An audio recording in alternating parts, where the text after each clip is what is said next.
What is going on, everybody? It is the second of two baseball. I thought that was a very long time to point. It made me very uncomfortable. Don't do that again. There's only 1 point. Yeah, no more. You're like the evil monkey from Family Guy. Second of two baseball slates to talk about today. This is the MLB Deeper Dive. I'm here with Adam this time. Early in the day, Adam was on with Josh, I believe it was, for the early slate. So he's breaking down his second slate of the day. Like the video, subscribe to the YouTube channel. We're sponsored by Odd Shopper today. Adam, what's going on? What's up? Who is that middle picture behind you? It is whatever Tyler photoshopped today. Okay. Have you not done a show with me when Tyler is producing? No, I have, but normally it's just the one picture, like your high school picture behind you. No. Oh, he does all of them now because now he does it. There's different. There's me as MJ. That's Greg Ehrenberg. There's me in high school. Sometimes there's what do we have up there right now, Tyler? Is there the MJ one? I think Larry Bird, and then what just looks like a random person. It could be Eric in high school. Eric who? Lindquist. He works with us too. Oh, I can see that. Yeah. I mean, it's him, so I would hope you could see it. Yeah, but if you're not familiar with Eric, he comes on, he sings poorly, he gives out prize picks advice when he wins. He tells everybody about it. It's Eric. He works with us. He's one of the guys. Yeah. No, I heard we went out Friday night, and it was just like Eric telling me, Eric just pitching how great he is at prize picks. Yeah, that's the same. That's what my text message conversations are like with him too. And if we mention him one or two more times, he's going to pop up in chat. So I don't want that to happen. Try to keep it to a little bit more of a murmur because I've said yesterday, he's like Beetlejuice. You say his name too many times, he just gets a sense for it. He pops up in the chat. But we do have a pretty big slate to break down here. 9 games to go through. And just in general, before we start, do you have any overarching views on this slate? Because there is a lot of very shitty pitching and some favorable hitting conditions for offenses. No, not really. Yeah. All right. So let's jump right into talking about this. And the first game we have on the slate, it's probably the best pitching matchup of the day. Like I said, there are a lot of really high-end offenses, a lot of games with high totals, individual teams with really high implied run totals. This is not one of those spots. Yankees implied for 3.8 runs against the Rays, 3.3 runs.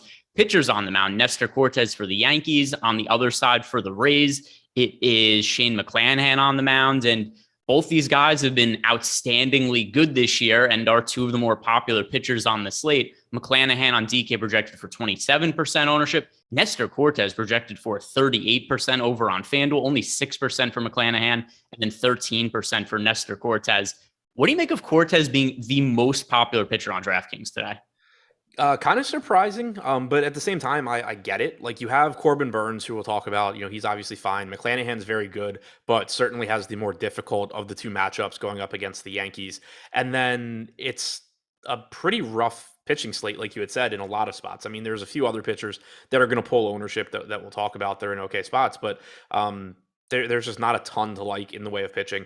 Cortes is somebody that on previous slates recently really hasn't gotten a lot of ownership because he's been in tough matchups, and you've pretty much always had one or two guys that are just in better spots than he is. But that's not the case today. So I do think that it makes sense why he's getting that ownership. Yeah, and I mean, it's not like he's crazy amount more popular than the other high-end pitchers, but I mean, I do think of the 3 pitchers we have to pay up for, he's the least talented of the 3. And that's not a knock on him whatsoever because the other 2 high-end pitchers to pay up for today are Corbin Burns and Shane McClanahan. So it is a little weird for me to see Cortes being more popular than those 2 when he is also, comparably priced. It's not like there's a huge price discount. Nestor Cortes 9,900 on DK. Then you got Corbin Burns at 10,200, McClanahan at 10,400. So just based on the ownership, I end up coming in underweight to Nestor Cortes. I'm not looking to stack against him at all. And then with McClanahan on the other side, though, it's hard to feel great about the matchup against the Yankees. But do you think his strikeout upside is so high that it just doesn't even really matter what the matchup is?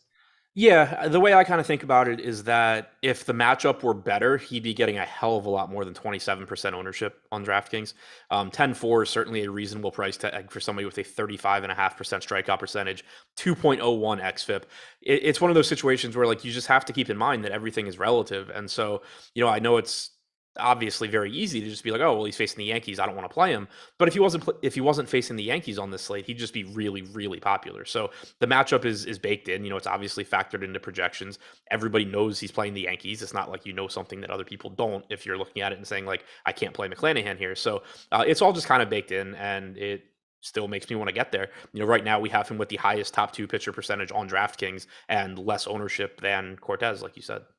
Yeah, and not only does he have less ownership than Cortez, less ownership than Corbin Burns as well. And, you know, on one hand, this is a difficult matchup for McClanahan, but by the same merit, it's not like the Yankees don't have hitters that strike out. Aaron Judge, if he's not hitting home runs, he does strike out at a decent clip. Same for somebody like Giancarlo Stanton. So I think even if McClanahan was to give up 3 or 4 runs, he could probably offset it with strikeouts just based on his ownership. I'm more apt to be overweight to him than I am to Cortez. Does that follow for you as well? Yeah, I think so. And you could certainly, I think, make a case for just sort of getting away from some of these top end pitchers in general, just because they do all have some sort of a red flag. Cortez, I think the matchup is decent. But like you said, he's good, but he's not as good as McClanahan or Burns. There's a decent mid range in pitching, at least in terms of upside. So, I could see just sort of a situation where like I get a good amount of McClanahan, a good amount of these other pay up guys, but just don't really get to the field on any of them. That was pretty much the case for me yesterday, where like Dylan Cease was my highest owned pitcher, but I still just didn't manage to get as high as the field. Yeah, and I mean, like some single entry stuff, Cease was 75% owned yesterday. In large field tournaments, he was in about half the field's lineups. So, yeah, I agree with you. It's probably going to be something where I want to spread my exposure out a little bit amongst the top end just because there are a lot of guys to get to. In terms of offenses, is there anything that stands out to you? Because it's hard for me to prioritize offenses going up against Nestor Cortez and Shane McClanahan. Yeah, I mean, I think it's really difficult to prioritize anything there. The only thing to point out, I guess, would be that obviously the Yankees still have a really high ceiling. They are a very, very good offense. They're one of the best offenses in baseball. They have a ton of power. I think it, obviously goes without saying that Aaron Judge can hit a bunch of can hit more than one home run here. It's a very good lineup. But all of that said, McClanahan is extremely good. All right, so let's move on to the next game. The Atlanta Braves on the road against the Washington Nationals. And Spencer Strider, one of my favorite young pitchers in baseball because he has outstanding stuff, generates a lot of swing and misses, fastball that touches 100 miles per hour. So he has a 36.8% strikeout rate this year. It's hard to find SP2s to like today, and we kind of need to find SP2s at some point in some of our lineups because there are so many high-end offenses to pay up for. So Spencer Strider, this is more of a DraftKings play to me than FanDuel, though. I mean, FanDuel at 7,500, he's certainly viable, but DK, we really do need some cheap pitchers to roster. Where do you stand with Spencer Strider? Because I'm kind of surprised with some of his strikeout success that he's only projected for 17.5% ownership at a 7,700 price tag today.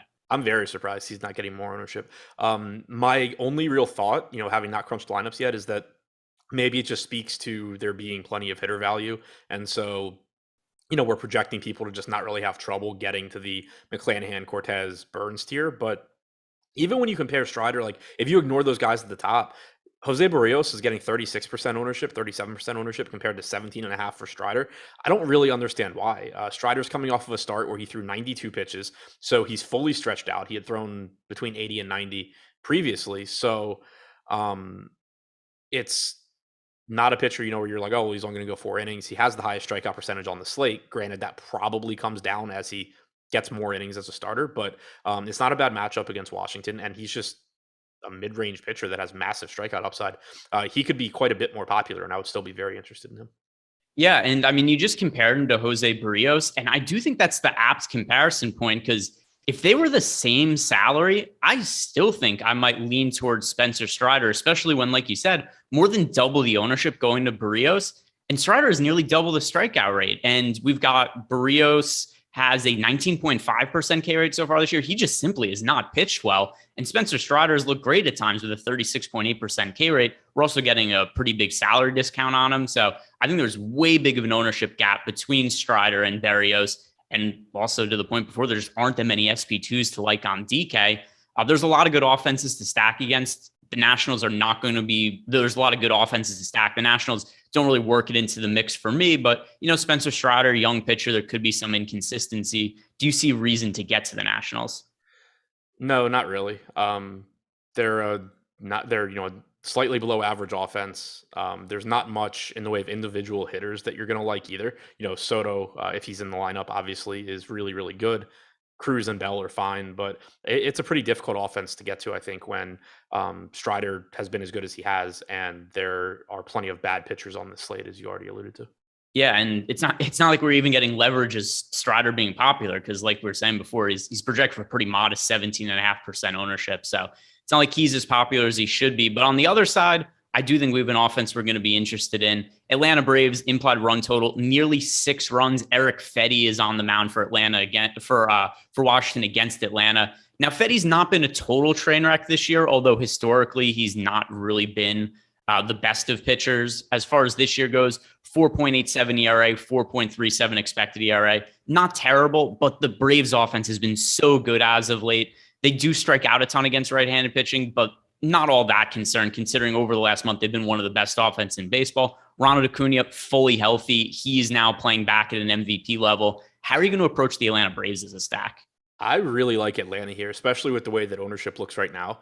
We have them projected for 6% aggregate ownership, 9% chance of being the top scoring stack. If you look at the teams ahead of them in top stack percentage, they're all getting at least like almost double the ownership. And then you have Atlanta just not pulling as much. They are not as good of value as the stacks ahead of them, which just makes it more difficult to get to them if you're just optimizing lineups. But I already said, and we already talked about Strider. I have no issue kind of just getting to these mid-range pitchers and just hoping that guys at the top don't really kill me.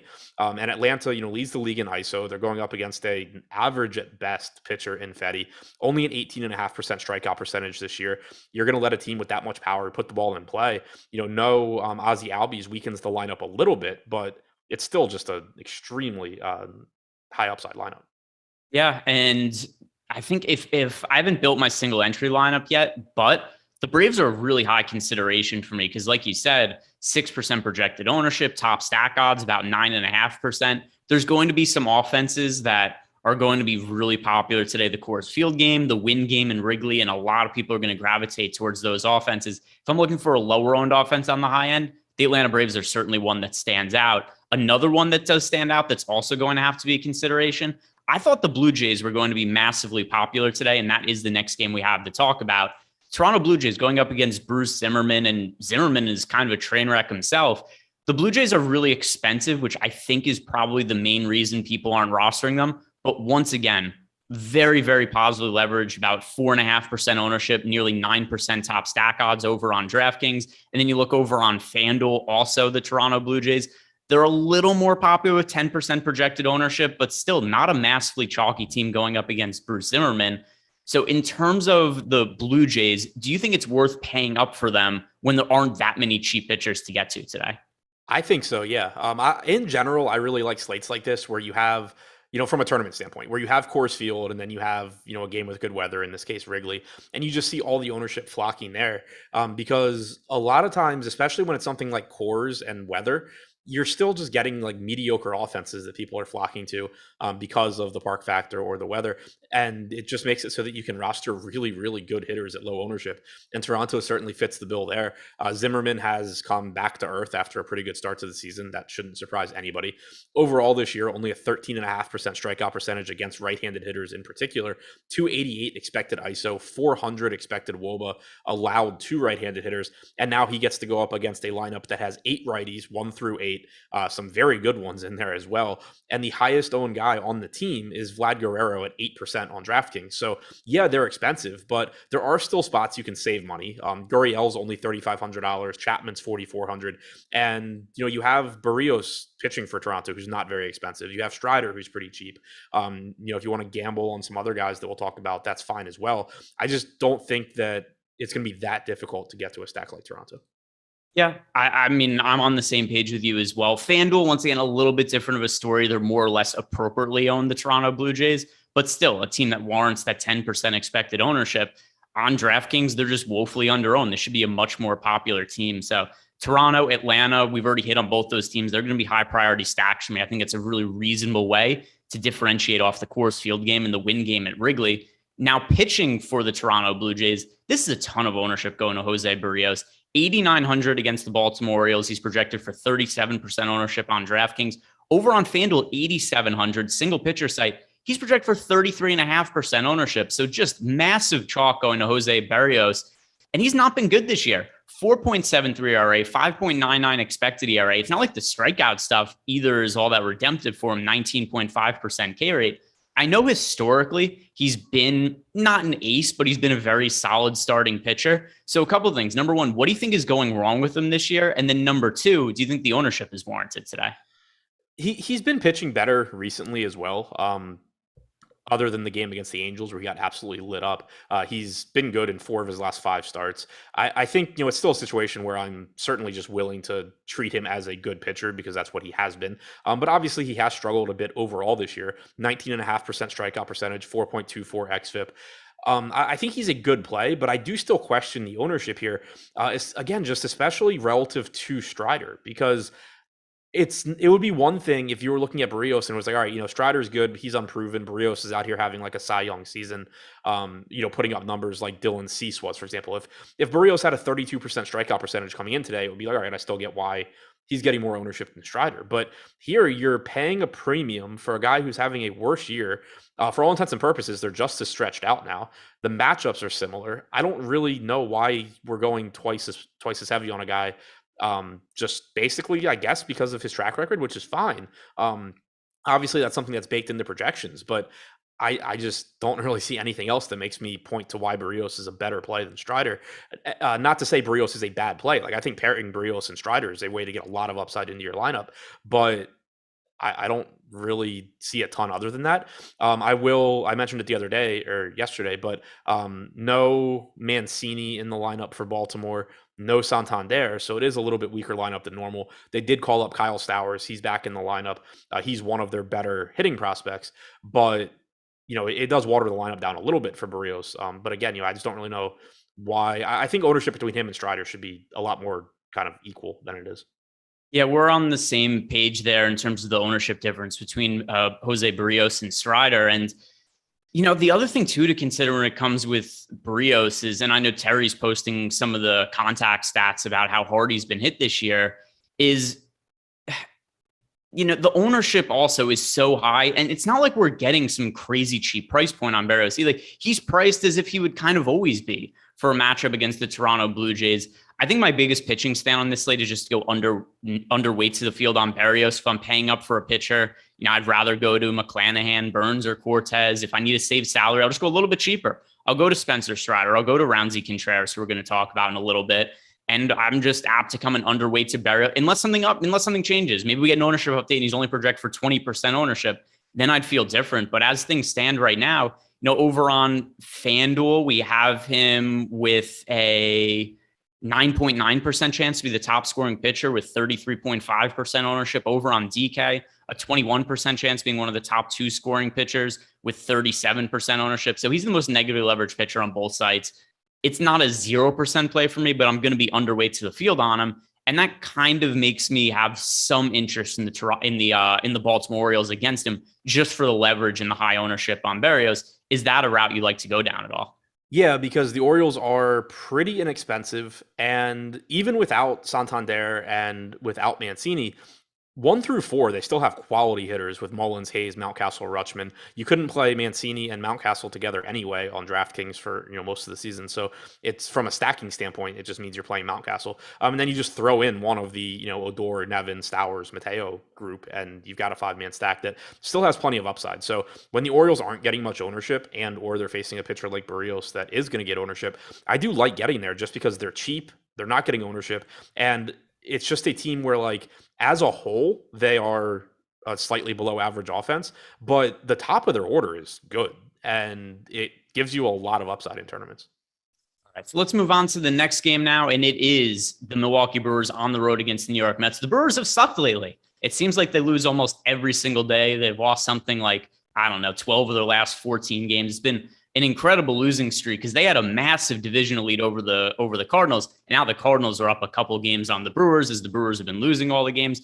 Cardinals have been winning, but the losing could stop tonight because Corbin Burns is on the mound, one of the best pitchers, if not the best pitcher in baseball. Corbin Burns this year, once again, really good numbers, 31.8% K rate. Not quite as good as he was last year, but it's going to be hard for him to ever replicate what he did a year ago. It is a tough matchup for him. He's on the road against the Mets. The Mets have one of the top offenses in all of baseball. Where does Corbin Burns rate out for you amongst the other high-end starters on the slate? I think you can kind of just take everything I said about Shane McClanahan and change the name to Corbin Burns, and it would still apply. I mean, the Mets are one of the best offenses in baseball. I can't see the page right now, but I'm pretty sure they lead the league in WRC plus. The Yankees are second, last I checked at least. So um, it's just a very similar matchup where they don't strike out a lot. They're a very good offense, but if this were a better matchup, you'd be getting a lot more than 30% ownership going to Burns.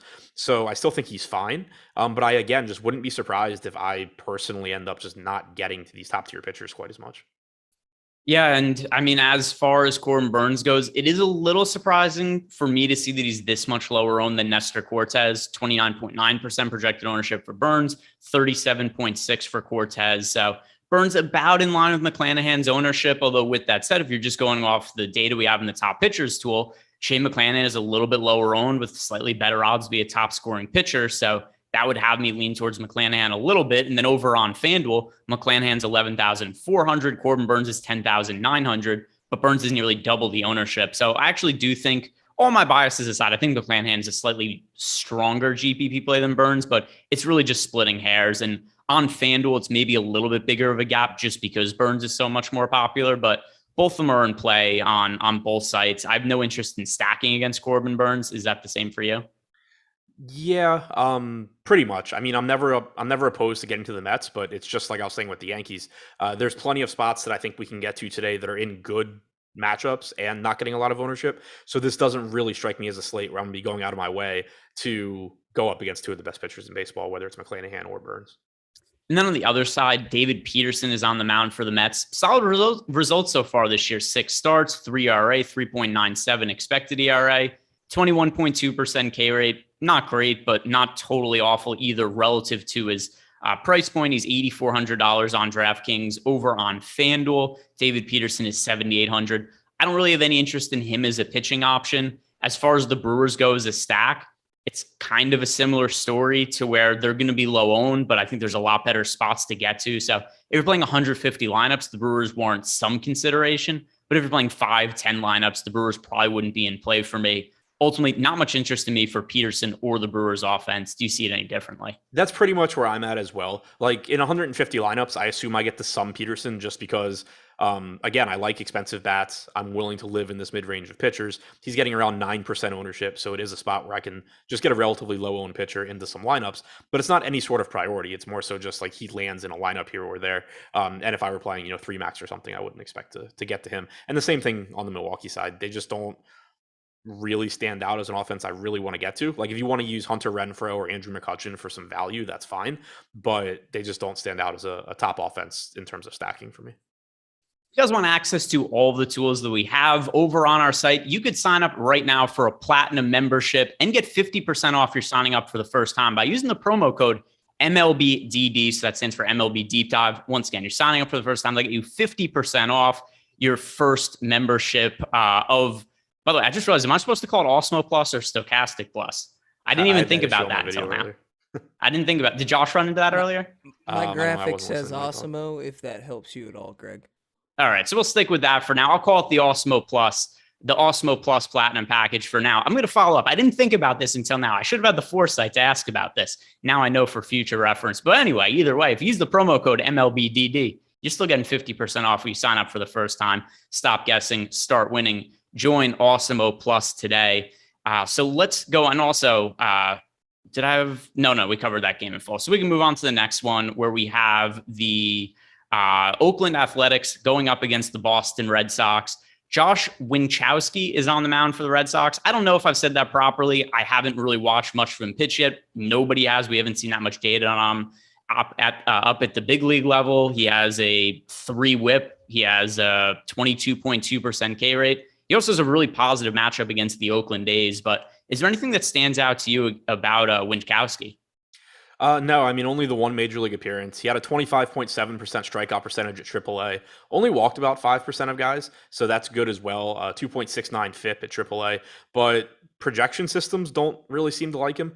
Zips has him projected for a 15.7% strikeout percentage going forward, 4.8 FIP.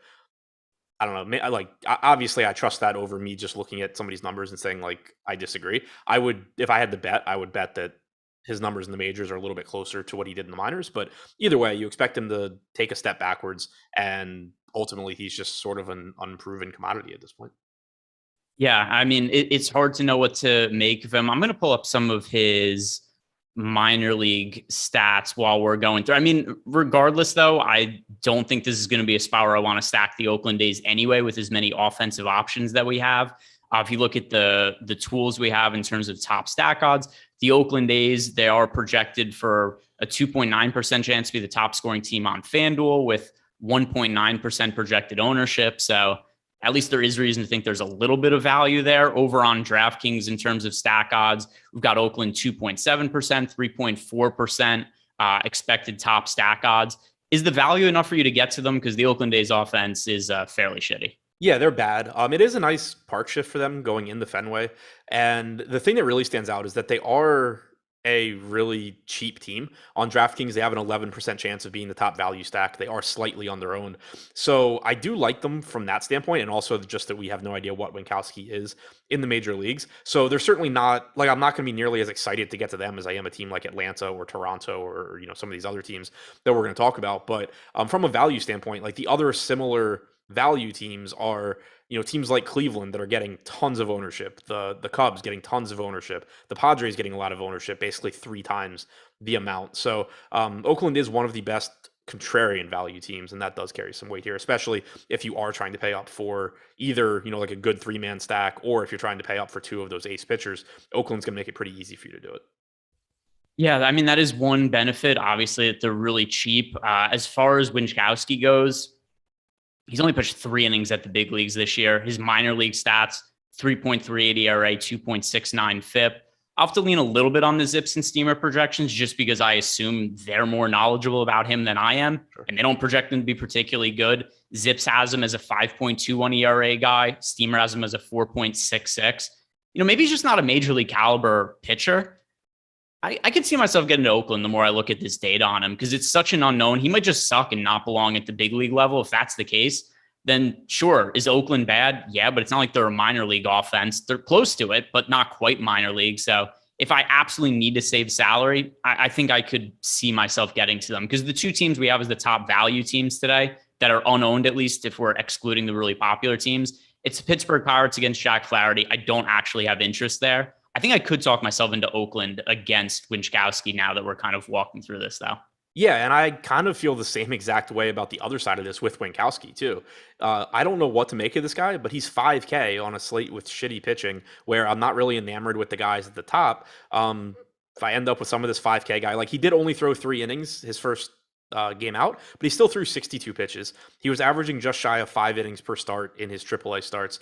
At 5K, if this guy can give me 4 or 5 innings against one of the worst offenses in baseball at only 6% ownership, there is a pretty clear path to success if you end up, getting a big game from a team like Atlanta or Toronto where savings would be necessary. Yeah, as we're talking through this, that's one of the things that I find valuable and like about doing these shows, whether it's with you or with Eric or Josh, whoever it may be. There's certain spots, especially when I'm doing the deep dive or the strategy show, that I don't really know. And I haven't made my decision of who I want to roster. And it kind of helps to walk through some of these spots. And I think I've talked myself into some Oakland A's exposure when I otherwise don't think I was going to.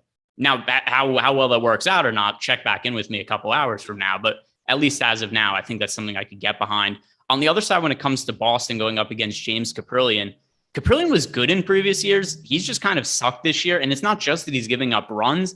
His strikeout rate is way down as well, 15.6%. So he's struggling to generate swing and misses. I know you talked about Boston a little bit about being a team that you have some interest in getting to, but James Caprillion just doesn't look like a serviceable pitcher anymore. We know Boston has a good offense. I do think this is a pretty good spot to target them as well. Yeah, and another thing that kind of concerns me with Caprillion, like, for example, when we talked about Barrios, I said I didn't care a whole lot about. I care, but not that much about what he's done this year. Like, we just have such a long track record of Jose Barrios being what he is. Caprillion kind of had come out of nowhere, started having success, and then just as quickly has just gone and been awful. Only striking out 15.5% of hitters this year. He's just been flat out bad. Now, I'm certainly willing to buy into that a little bit more when he doesn't have years of success under his belt. 20% strikeout percentage against righties, only 11.3% against lefties, 293 expected ISO to lefties, 198 to righties so far this year. Rafael Devers batting second here looks fantastic to me. You have Jarren Duran leading off at 3K, gives you some value. $3,900 Verdugo from the left side hitting fifth, and then, Martinez, Bogart's Story from the right side. I do like the Red Sox here. They're getting some ownership, but still a 7% chance of being the top stack, only 5% projected ownership. Yeah, it's a team to get to and a little bit lost in the mix just because there's so many shitty pitchers and so many offenses in good spots. The Red Sox have an implied team total of 5.6. Usually on a slate that's only 9 games, that would be a fairly popular offense, but not today because there's so many teams that people are looking to target. So Boston does look like a team that's worth being overweight to the field on. Moving on to the next game. Although first, guys, do me a favor, like the video and subscribe to the YouTube channel. Haven't asked for likes and subscriptions since we started. We appreciate the whole bunch. Definitely helps us a lot. Next game, I think, is an interesting one with some talking points. St. Louis Cardinals at home against the Pittsburgh Pirates. Roundsy Contreras is going to be on the mound for Pittsburgh. This is one of my favorite young pitching prospects in baseball. I bet his strikeout prop this morning over 4.5. It was actually plus 115. So I don't know that books have really caught on to how high the upside is for Contreras. He's ridiculously good stuff. 28.2% K rate so far this year. The matchup against the Cardinals is clearly not ideal for generating strikeouts. They've one of the lowest strikeout rates in all of baseball, but it's also kind of an easier matchup than might meet the eye because the Cardinals 103 WRC plus against right-handed pitching, only slightly above league average. If I'm looking for a contrarian pitcher to get to today, I don't think there's too many of them that have higher upside than Contreras at $6,900. 7.8% projected ownership on DK. The 8,000 price tag on FanDuel, I think, is about accurate. But do you see getting to Contreras considering some of the arm talent we've seen from him at 6,900? Yeah, he was specifically who I had in mind earlier when I mentioned the rolling the dice on some risky, cheap pitchers. Because the way I see it here is, yes, it's a bad matchup. St. Louis doesn't strike out a lot. Overall this year, their active roster is 5th in WRC plus at 115. This can certainly go poorly for Contreras, no doubt about it. But you look at where ownership's going on this slate, and you keep in mind the change in salary as well. McClanahan's facing the Yankees. That's the worst matchup. Burns is facing the Mets. That's a worse matchup. Cortez's matchup against Tampa Bay is fine. Barrios against Baltimore is fine.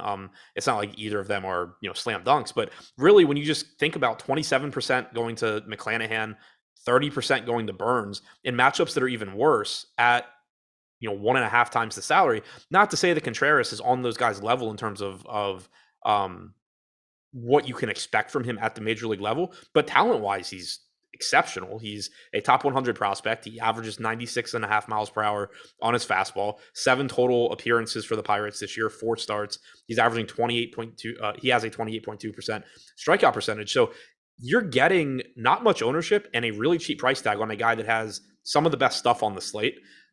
If this were a spot where he was projected for 25% ownership, I'd be really scared to get there. But I just kind of think the reward outweighs the risk when you factor in that there's like multiple ways for him to work out. One, he just goes out there and pitches really well. 2, he has a mediocre start, but so do guys like McClanahan and Burns at the top. If you get 15 points from them and 11 from Contreras, you're probably in a good situation, especially if, expensive hitters like Atlanta and Toronto go off. I really just like the upside that you can get in your lineup by going there.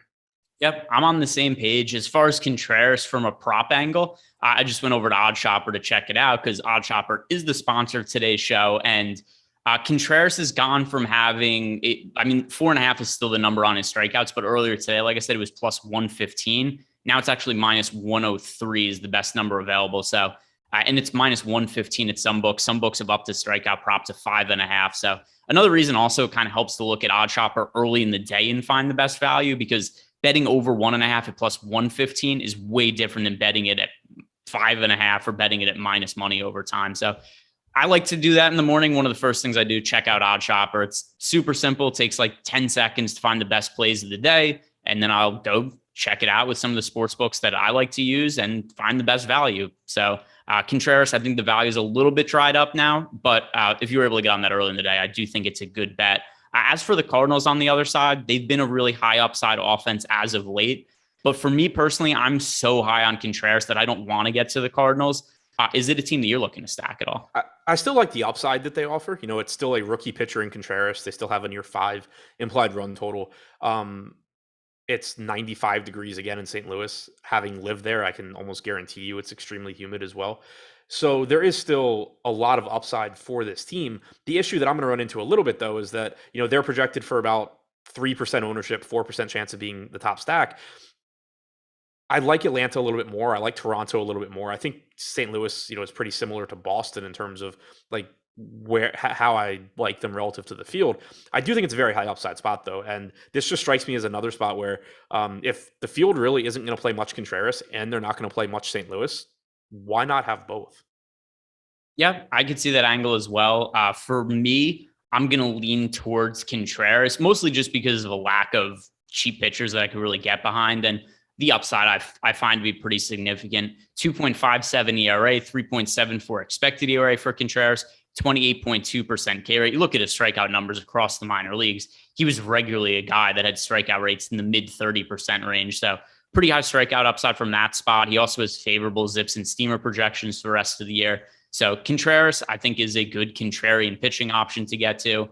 I could see the reason to get to the Cardinals as well. But for me, I rarely play them against right-handed pitching. It's more of a team that I like to target against lefties, but they are low owned today. On the other side of the game, Jack Flaherty is going to be pitching for the Cardinals. It is his season debut. There was a point in time where Flaherty was one of the top pitchers in baseball, but hasn't pitched this year yet due to injury. But what are your expectations for him? I expect him to be a solid pitcher in general. I'm not expecting him to go overly deep into tonight's game. Yeah, let me look at some of his recent minor league starts. So getting ramped up to come to the big leagues, we saw 2 starts out of Jack Flaherty, one in AA, one in AAA. The AA start, he went 3 innings. The AAA start, he went 4 innings. I think we're probably getting 4 or 5 innings out of him today. And here is the result of him going 4 or 5 innings. I don't want to roster him in DFS. He's $8,100 on DraftKings, and that's a little much for a guy who's going to have a limited pitch count. And then over on FanDuel, he's $8,600, which is also very restrictive for a single pitcher site, especially when on FanDuel we really need that win in quality start bonus. So I don't have any interest in Flaherty when he's likely throwing limited pitches, but he's good enough that I don't want to roster any of the Pittsburgh Pirates offense, especially because the Pirates offense kind of sucks. Yeah, and also according to one of the St. Louis writers, they said Flaherty will be limited to 60 pitches, and they said limited. It wasn't like maybe he'll throw 60 to 80 or something like that. So that's another reason I think it just makes it really difficult to get there. But I'm with you. Like Flaherty's a good enough pitcher, and also the Pirates are not good offensively. I think Pittsburgh is kind of similar to Oakland in that they are one of the best value teams that isn't getting ownership, but there's just a bigger question mark, I think, in what Winkowski is as a pitcher than Flaherty. Although I guess you can make the argument that, Flaherty's coming back from injury, so who the hell knows? But I would certainly just rather be taking hitters against Winkowski than Flaherty. Yeah, I want to check something. If books have offered props on no, they don't. I was hoping that would be something to be available because there's always like on FanDuel and DraftKings, they have will a pitcher record a win? And there's the yes or no. I was hoping there'd be a no on Flaherty and that there'd be a decent price on it, but there isn't because they know about that pitch count. Sometimes stuff like that goes overlooked, but no play to be had because he's not listed. So that could be something we don't have to talk any more about. But now we've got some really important offenses to talk about, starting with that Wrigley Field game. Chicago Cubs at home against the San Diego Padres. The total in this game is massive. We're looking at a 12-run total pretty much across most books. Implied run total well over 6 for the Cubs, 6.6 actually. Ryan Weathers is going to be making his season debut for the Padres. Caleb Killian, the top pitching prospect for the Cubs, he's going to be on the mound for them. I just want to know, how are you approaching this game in general when there's this much wind blowing out at Wrigley? Praying that it somehow doesn't go off. That's where I was at yesterday, and it kind of went off, except other offenses did as well, so it didn't absolutely destroy me on this. It also helped that I had Tyler Mahle as a contrarian pitching option, but it's going to be hard for me to get to the Cubs, at least, at their projected ownership. We'll talk about the Padres in a second. They're a different story. They have reasonable ownership. But as far as the Cubs go, they're projected for 21.3% ownership on DraftKings. By far the most popular offense on the slate, with just 11.6% chance to be the top scoring team. Over on FanDuel, the Cubs are projected for 19.4% ownership. Also, by far the most popular team, 12.2% chance to be the top scoring team. I don't think Ryan Weathers is particularly good. We've seen him pitch at the big league level in the past. It didn't go well. But the Cubs don't have a great offense either. Horrible is the word that you were looking for. Yeah, it's been the only thing I could say that's positive about Ryan Weathers is that he probably won't go deeper than like 2 or 3 innings, because that's one thing we've seen from him in the past. Maybe he gives up some hard contact, gets hit right at guys, is able to make it through a couple of innings. He used to be a good pitching prospect, and then he made it out of the minor leagues. Yeah, let me see if his velocity has changed at all. He's still only 22 years old, but getting lit up at AAA this year was bad. Oh my God, yeah, it's going terribly for him. I didn't think it was possible for him to be worse at the big league level than he was last year. But he's getting murdered at AAA. So we got Ryan Weathers, 7.29 ERA, 6.88 FIP. Those are his AAA numbers this year. Last year at the big league level, 5.32 ERA, 5.3 expected ERA, 94 mile per hour fastball velocity. So it's not terrible. But once again, there's a breaking point when it comes to some of this ownership. And I just don't know that there's really any circumstance where the Cubs are warranted to be a team with 20% ownership. If you guys want to play them, I get it. It's a great spot for the Cubs. I have to be underweight to them just because of how popular they are. If you are playing the Cubs, I think you should get contrarian at pitcher so you're not playing a lineup that a million other people are playing today. But it's just too much ownership for me on the Cubs. Are you at the same spot? Yeah, to me, this game is kind of the opposite of what it was yesterday, where yesterday you had the Padres really like top to bottom getting ownership, and then the Cubs just weren't getting quite as much. Here, if you look individually at the hitters on Chicago, the only hitter on DraftKings projected for less than 10% ownership is Jason Hayward at 9.6%. Contreras leading the way at 36.5%. Like, look, is he one of the best catcher options? Absolutely. Should you be playing him in cash? Yes. Any hitter that's 36.5% owned on a 9-game slate is someone that's just going to be almost impossible to get to unless you're just doing something weird like playing 100% Cub stacks or something. Wisdom's at 31%. Schwindel and Happ are both north of 20. It's really, it's impossible to make a Cub stack that isn't pulling a massive amount of ownership. It's a fantastic spot against Weathers. There's no doubt about it. It's still baseball. It's still a 9-game slate. I'm just going to have to hope that they don't get there. I'll mix some guys in as one-offs. I'll mix them in as 3-mans, in more contrarian teams. But I just don't really see any way that I can get this, as much as the field is. Yeah, and like I said, it's the most pop because GQ asked in chat, are Cubs chalk on FanDuel? Yeah, I said they're 21% owned on DK, 19% on FanDuel. Both sites, it's by far the most popular team. It's clearly a good spot. If you play cash games for baseball, you're loading up on the Cubs today. But as far as tournaments go, there's just other spots that I think have kind of comparable upside that aren't picking up as much ownership. And actually, one of those spots is now the other side of this game because the Padres, we just got an ownership refresh I was looking at. And the Padres are now projected for 9% ownership with 11% chance to be a top stack. So here's the difference between the Padres and the Cubs. The Padres are projected for 9% ownership. The Cubs are projected for 21%. But in terms of top stack odds, 12% for the Cubs, 11% for the Padres. This is more or less a similar upside stack. The Cubs are just way more popular. So I want to get to the Padres in this spot. And I think they're a really good pivot off of the Cubs. Yeah, I agree. And it's a situation where there's still a lot of, we don't know what, blanking on his name, Killian is. He's a reasonable prospect, but he's another one. He's putting up good numbers at AAA this year, about a 25.5% strikeout percentage. But the projections, Steamer, Zips, project him to take a step back in terms of what he does at the major league level. And even if he does have success as a rookie, you're still pitching in unfavorable pitching conditions here, going up against a Padres team that has plenty of upside.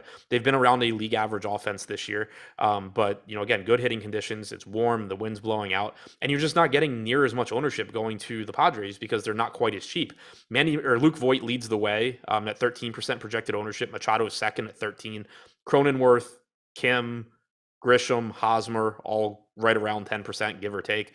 And then, Profar, Nola, Mazzara getting even less. So it's much easier to make a Padres team that ends up being at least somewhat contrarian than it is a Cubs team.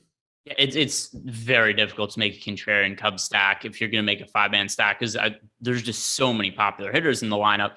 The only way, like I was saying before, I think you make a Cubs lineup somewhat contrarian is if you're just rostering pitchers that aren't picking up ownership. And there aren't that many pitchers I love today that aren't picking up ownership. And the ones that are inexpensive. And the Cubs are also kind of inexpensive. So it's not like I'm going to make a Ronzi Contreras lineup with Spencer Strider and then stacking the Cubs. It would leave a lot of money on the table. So I'm just going to be underweight to the Cubs and, like you, cross my fingers and hope they don't go out and score a million runs. This is one of those spots in baseball that fails a lot of the time. But at the same time, too, the spots you win when you're getting away from a team that's this popular, you're going to end up, coming ahead of the field more often than not. But particularly single entry contests today, the Cubs might be like 40 to 50% owned. So I'll be avoiding them there as well. And just hope things break correctly. Is there Yeah, any way to you a look point in chat, Christopher Mabry, I think it was, said that you're getting contrarian for the sake of getting contrarian, and based on what he said, I assume he's talking about the Cubs, and said sometimes a play is popular because it's a good play. Yeah, but when you're talking tournaments, everything's relative. Like the Cubs are very obviously good plays; they're the best plays on the slate, but there's so much variance in baseball. Like it still all just comes back to how likely is something to happen versus how much is the field playing. And if you're going to get hitters that are 30 to 40% owned on a 9-game slate, it really doesn't matter who the hitter is or what the matchup is. There's so much variance in baseball that they're just not going to succeed often enough to make it worth it. In basketball, the numbers change, but it's the same idea. If Andrew Wiggins is 80% owned and has like a 20% chance of success, you still probably don't want to play him, even if he's one of the better plays outside of ownership on the slate. All the numbers change, but it's the same idea. The Cubs very clearly are the best plays in terms of, point per dollar and what you're projecting. But there's so much variance in the projections that if you go the course of a season and you just avoid these spots every day, you're going to have better results than if you just try and do what 1/3 of the field is doing on an MLB slate. And by the way, he actually brings up a point in here that I kind of think is, because I understand what he's saying, but at the same time too, I'm going to explain why I disagree with him. Is because he uses a reference playing BAM in a single game contest as the reason why you shouldn't be contrarian for the sake of being contrarian.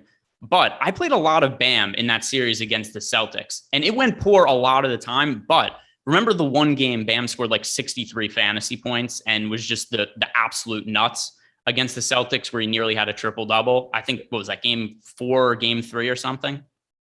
I don't remember which game, but I remember what you're talking about. Yeah, so there was a game where Bam nearly had a triple-double. So that one slate paid off for every other slate I rostered Bam and then some, because he was low-owned relative to a single-game slate. You don't have to be right every time, but when you're right, particularly in a sport like MLB DFS that has a lot of variance, you want to be right in a way that pays off in a really significant way. If you play the Cubs today and they go off, you're not guaranteed to win it. You're not even guaranteed to min cash in a tournament.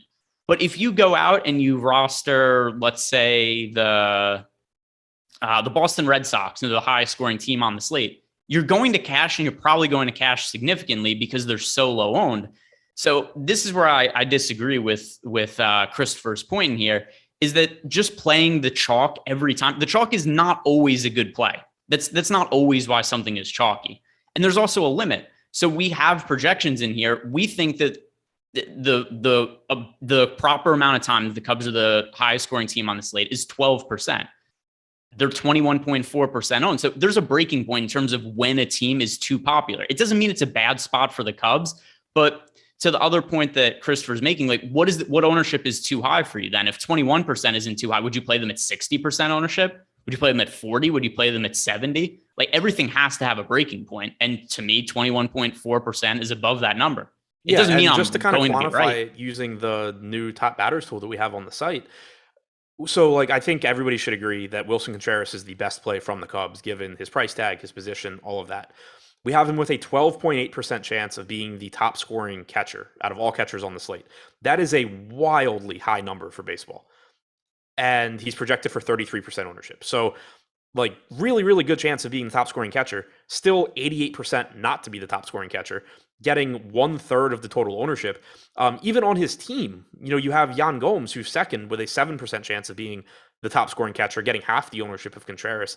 So you're talking about, a 20% chance that one of the two Cubs catchers is the top scoring catcher. That's a huge, huge number.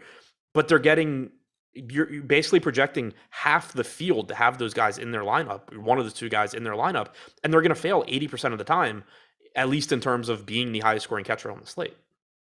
Yeah. I mean, once again, baseball is a really high variance sport. The Cubs are going to be the highest owned team. It's very rare that I get that much exposure to the highest owned team in baseball. This is also where baseball is different than basketball. There's a lot of times I'm playing chalk guys in basketball. The amount I'm playing them is always going to differ from slate to slate, but there's rarely going to be a time I'm playing the Cubs at 21% ownership. Like it would have to take something totally crazy to happen. But one other thing, just kind of to, I guess, bring it home in terms of roster construction.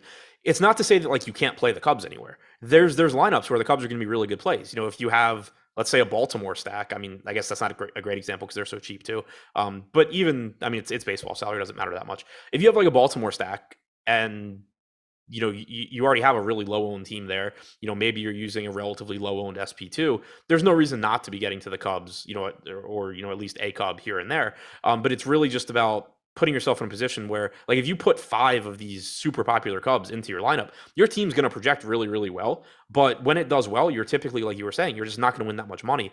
Whereas if you take a team that projects slightly worse and is getting a lot less ownership, sure, you're going to min cash less frequently, but tournaments are so top heavy, who cares? It's all about just giving yourself the easiest path to first when things actually go your way. Yeah, I see it. We're on the exact same page with this. And also, as far as something like single entries go, because people are talking about that in chat as well. And then, of course, the sex bot pops up because, what better time to start to get horny than when you're talking about being contrarian in MLB DFS.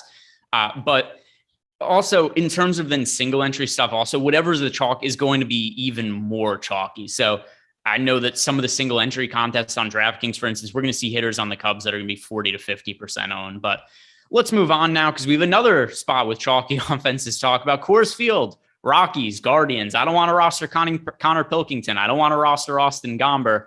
But what are you going to do with the offenses in this spot, Adam? Yeah, I'm with you as far as obviously not really being on pitching in this game just feels pretty unnecessary. As far as the offenses go, though, I'm trying to get the top stacks tool back up. I gotten off of it for the top hitters tool, but we have the Guardians with the highest top stack percentage at 15%, 16% aggregate ownership, still a good value offense as well. So like I'm fine getting there, but you're still going to get pretty high raw ownership numbers. Ramirez at 22%, Gonzalez, Rosario, both around 20% as well. Nobody on the team sub 10% except for Ernie Clement. So it's another team where I expect to use them, but more so as one-offs, 3-mans. Probably still getting to them before the Cubs though, just because they're still lower owned. Yeah, and just reading off some of the data we have on these teams, the Rockies on DraftKings are projected to be overowned. The Guardians are projected for a lot of ownership, but this is a spot where it kind of seems warranted because Cleveland's projected for 16% ownership with 15.4% chance to be a top stack on DK, and then also have reasonable salaries to where they project pretty good from a value standpoint. Over on FanDuel, when it comes to Cleveland, 13.2% projected ownership, 15.3% chance to be a top stack. So Cleveland is popular, but they're not quite as popular as Chicago. And I do think this is a team where the ownership is warranted. We talked about the Cubs. I thought they're a little bit overowned. But like I said, everything has a breaking point. We're not quite there with Cleveland. So as long as this ownership doesn't change in the next hour, I think this is a team to be about even with the field with on DraftKings, and even a team I'd be apt to be overweight to on FanDuel because, once again, they're a little bit positively leveraged there. So amongst all the chalky offenses today, I think Cleveland's my favorite. Does that follow? Yeah, I mean, for me, it's either Cleveland or San Diego. Yeah, I wasn't considering San Diego to be one of the, just because they have single digit ownership on DraftKings. I guess if we're talking Cleveland, Cubs, and Rockies, I agree. Yeah. So of the ones that are picking up the really significant double digit ownership, the Guardians are the one that make the most sense to me. I think that ownership's warranted, make a whole bunch of sense to me going up against Austin Gomber. There's cheap guys up and down throughout the lineup. So I like getting to Cleveland.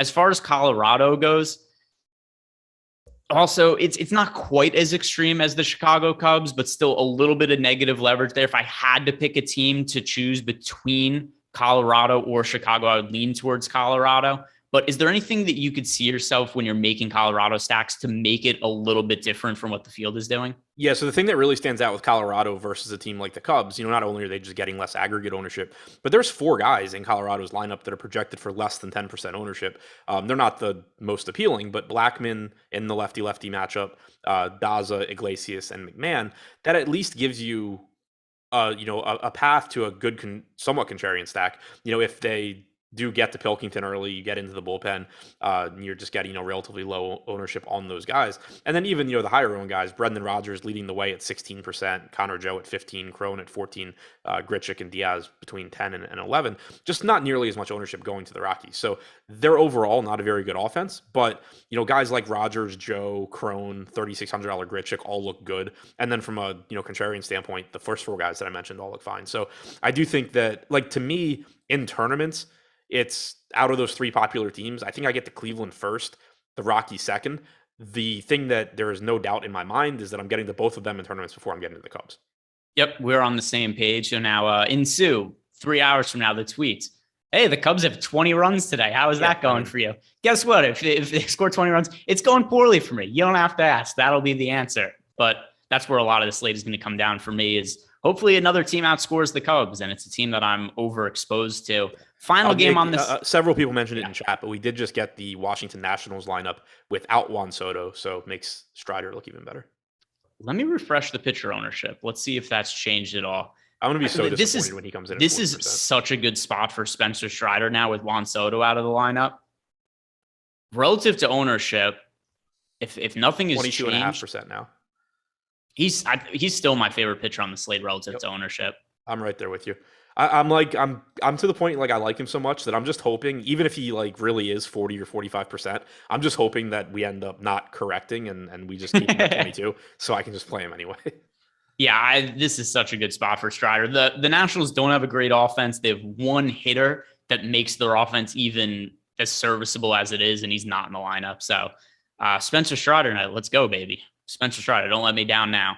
I didn't check his strikeout props either, but I'll look at those after we finish the show. But if those are reasonably low, that's something that makes sense to me with Juan Soto out of the lineup as well. But one final game to talk about. Battle of the Los Angeles teams, LA Dodgers, LA Angels. Tyler Anderson on the mound for the Dodgers. He's been really solid this year. He's also had a little bit of strikeout upside, 23.4%. If we're trying to pay up for a pitcher and differentiate a little bit, do you see any reason to get to Tyler Anderson? Because, he's in the same price range as Cortez, Burns, and McClanahan, but he's not nearly as popular, which, he's not as good either, so it makes sense. But is 13% ownership enough for you to want to get to him to get off those other guys? Yeah, he made it into both of my tournament plays videos earlier, DraftKings and FanDuel. You're right. He's not nearly as good as McClanahan or Burns or even Cortez, but the matchup is still scary, especially with Taylor Ward back. The Angels now have three very, very good hitters at the top of that lineup for sure too. And then, assuming Ward can keep doing anything remotely close to what he's done to start the season, that's three guys that are difficult to get through. But then after that, you just still have a bunch of garbage for the rest of the Angels lineup. Anderson coming off a start where he only went 3 innings, but he still threw 81 pitches there. He threw 81 pitches in 6 innings previously, 79 in 6 innings, 101 in 8 innings, 82 in 7 innings. So, even though he, only has the one game there where he threw 101 pitches, he was still getting deep into these games, and it suggests that if he is pitching well, he's not really on any sort of a pitch count or anything like that. He's got about a 23.5% strikeout percentage this year, walking less than 4% of hitters, 3.68 xFIP. He's certainly not as good as these other guys, but he's getting half the ownership, still has about a 20% chance of being a top 2 pitcher. Plenty of strikeouts. The Angels still, their active roster has a 25.5% strikeout percentage. So as long as you're getting that sort of ownership discount, I do like the idea of using Anderson in tournaments. Yeah, and then on the other side of the game, when it comes to the Dodgers offense, they're really expensive, so it's hard for me to prioritize them. But I do think they're at least worth being in the player pool against Reed Detmers, because he does not generate any swing and misses or strikeouts. He's a really highly regarded prospect, but he's pitching to a ton of contact at the big league level. That could be an issue for going up against the Dodgers. 3.5% ownership, 4.8% top stack odds today. I think they're worth getting to if you're playing a bunch of lineups in the player pool. The pricing, once again, is a little bit problematic. But how are you viewing the Dodgers on this slate going up against Detmers? I'm going back to the Dodgers, I would think. They burned me yesterday. The last time I stacked heavily against Reed Detmers, he threw a no-hitter. But neither of those things can really factor in today. And like you said, he's just not missing bats at the major league level. 17.5% strikeout percentage against righties, 203 expected ISO, 183 expected ISO to lefties, only an 11.6% strikeout percentage. And there's just good power hitters top to bottom in this Dodgers lineup. They're projected for about 3.5% ownership, about a 5% chance of being the top stack. They don't really like... The thing is, I don't really know where I'm going to come out in terms of like Atlanta versus Toronto versus the Dodgers, but all three of those teams are very similar to me in that they would be getting a lot more ownership in their respective spots if you didn't have this ridiculous Wrigley game and a Coors game.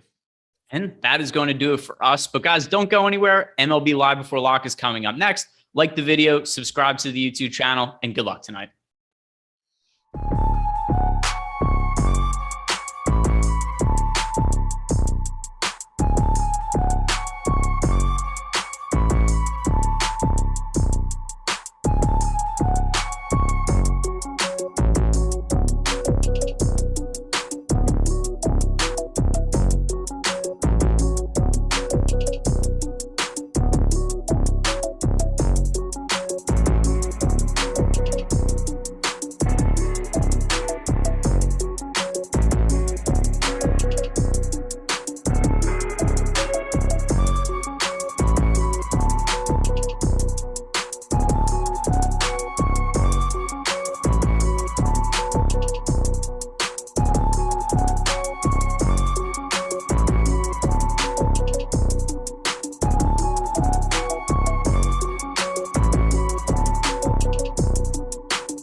do.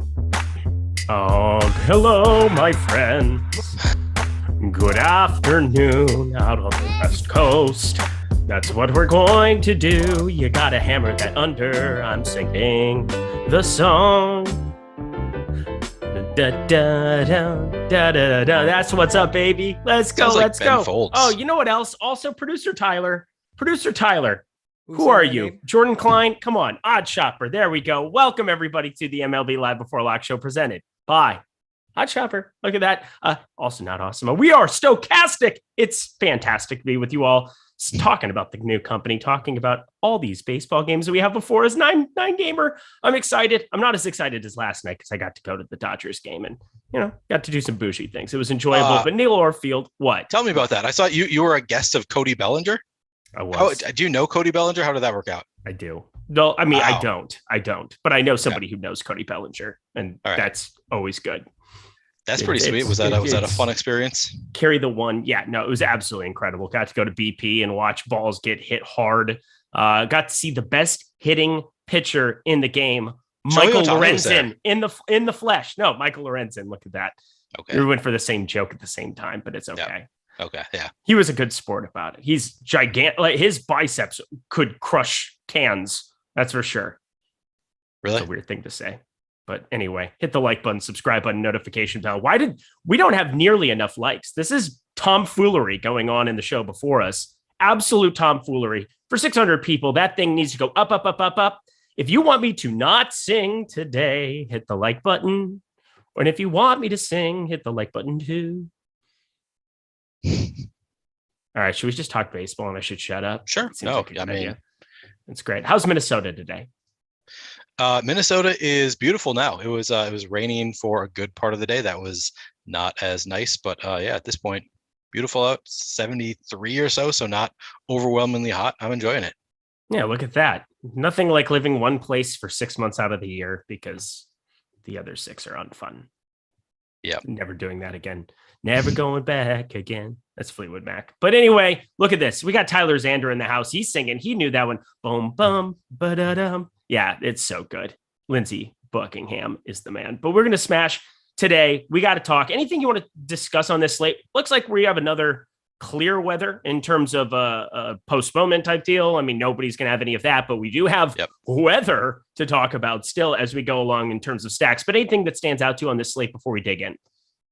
Yeah, there are some very chalky teams today, which leads us to having some options that are less chalky, but still in good spots. So this is a kind of slate that I definitely enjoy. Yesterday, I slammed the Braves. I said it on stream I was going to slam the Braves. I played like 20% on both DraftKings and FanDuel and still lost money because although they hit 5 home runs, Ronald Acuna didn't, Matt Olson didn't, and Austin Riley didn't. I believe those are, I think they were my 3 highest owned Braves maybe. So yeah, none of my Braves lineups had all of the Braves that I needed, unfortunately. But hopefully we can find another spot today of a team that's just going a little bit under-owned. Yeah, it's going to be absolute madness today, I think. I think it's going to require something massive in terms of scoring because there's a lot of offense. You get a Coors Field slate, you get a Wrigley wind blowing out slate, you get some potent offenses in some easy spots. You get, that Atlanta team right off the bat. I'm curious what you're going to be doing with them. But let's dig in, starting with pitchers like we always do. Let's ride. At the top, there are 2 guys that I think are pretty clearly fantastic spend-up options in Shane McClanahan and Corbin Burns. Nestor Cortez, I guess we can kind of put into the trio. He's garnering quite a bit of attention on DK right now here as well. I'm curious, where are you landing the most at the top of the pitching board? I think that I will end up with the most of probably Shane McClanahan. He's just going under-owned. He's, of the 3 of them, the lowest owned, and he has the highest odds of being a top 2 pitcher. So yeah, I guess it's kind of a no-brainer for me. It's going to be Shane McClanahan. The field isn't going to want to get there against the Yankees. I get it. The Yankees are a stacked lineup, but if they can't hit the ball, they can't hit it out of the park. They can't do damage. And Shane McClanahan is #good. So it's going to be Shane McClanahan number 1 for me, followed by Corbin Burns, and third would be Nestor Cortez of those 3. How about you? What's your order there? Yeah, he's #brilliant. A 35.5% K percentage, 362 expected slugging. How do you succeed against the Yankees? How about you just miss bats? Like that's that's going to be a useful way to avoid hard contact, is just by not giving it up. So yeah, striking out over a third of dudes, you get Stanton, Judge, Donaldson, those kind of guys who are extremely dangerous hitters. But weirdly enough, going through some of Judge's splits, and I'm curious what you think, what Terry thinks or anything, but like, you would think Aaron Judge would just destroy lefties comparably. No. Career long righty smasher. So it's like even the best bat in the offense, a little bit of a downgrade. And that's just so weird to say. It's just enough of a sample size now where you got to at least buy into some kind of theory there. Yeah, I mean, he's been around a while, playing 162 games a year, maybe not quite that much, but yeah, I think at some point you've got to buy in if you have a sample size this large. I have no opinion on why that is or anything like that, but yeah, I think at some point sample size gets large enough, I'll buy into it. So if that's what the numbers tell us, then sure. Yeah, that's all. Well, it's all in the projection at this point. So that's exactly. And that's kind of what it comes down to. It goes in the projection, but it's more of just like thinking about it logically in terms of what this does for McClanahan. And you get to have a guy who this season is batting .350 with 19 homers against righties. It goes down to a .224 average with just 5 homers against lefties. Obviously, much, much fewer plate appearances that you're looking at there. 67 at bats as opposed to 160 against righties, but still pretty remarkable. It gets a little tighter, but career wise, still a guy slightly better against righties. Just weird stuff. Oh, OMG, FAD, sex cheaper Tinder. That was a tough one to get right. Everybody. I got that one so fast though. He only got 2 messages out. That was really fast. That was ninja-like stuff. I thought he was making some interesting points, Tyler. I don't know why you blocked him so quickly. I mean, I am down for a good ad in the chat. Yeah, this is not what we're here for. We're here to talk baseball. So, yeah, Nestor Cortez is kind of the interesting one for me. I've talked a lot about how low 90s fastball guy. I don't know how he's generating so many swings and misses, but this is just a weird spot with the ownership where it is for him. I have to be lighter. I have to be higher on McClanahan. I'm definitely going that direction. I'm on board with you there. And then as you go down further, you get into this mid-range that in the 9K range doesn't really exist. You have just Tyler Anderson.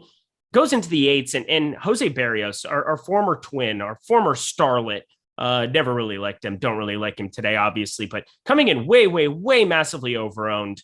I might be just looking at getting away from it completely today. I know that that's a very aggressive stand.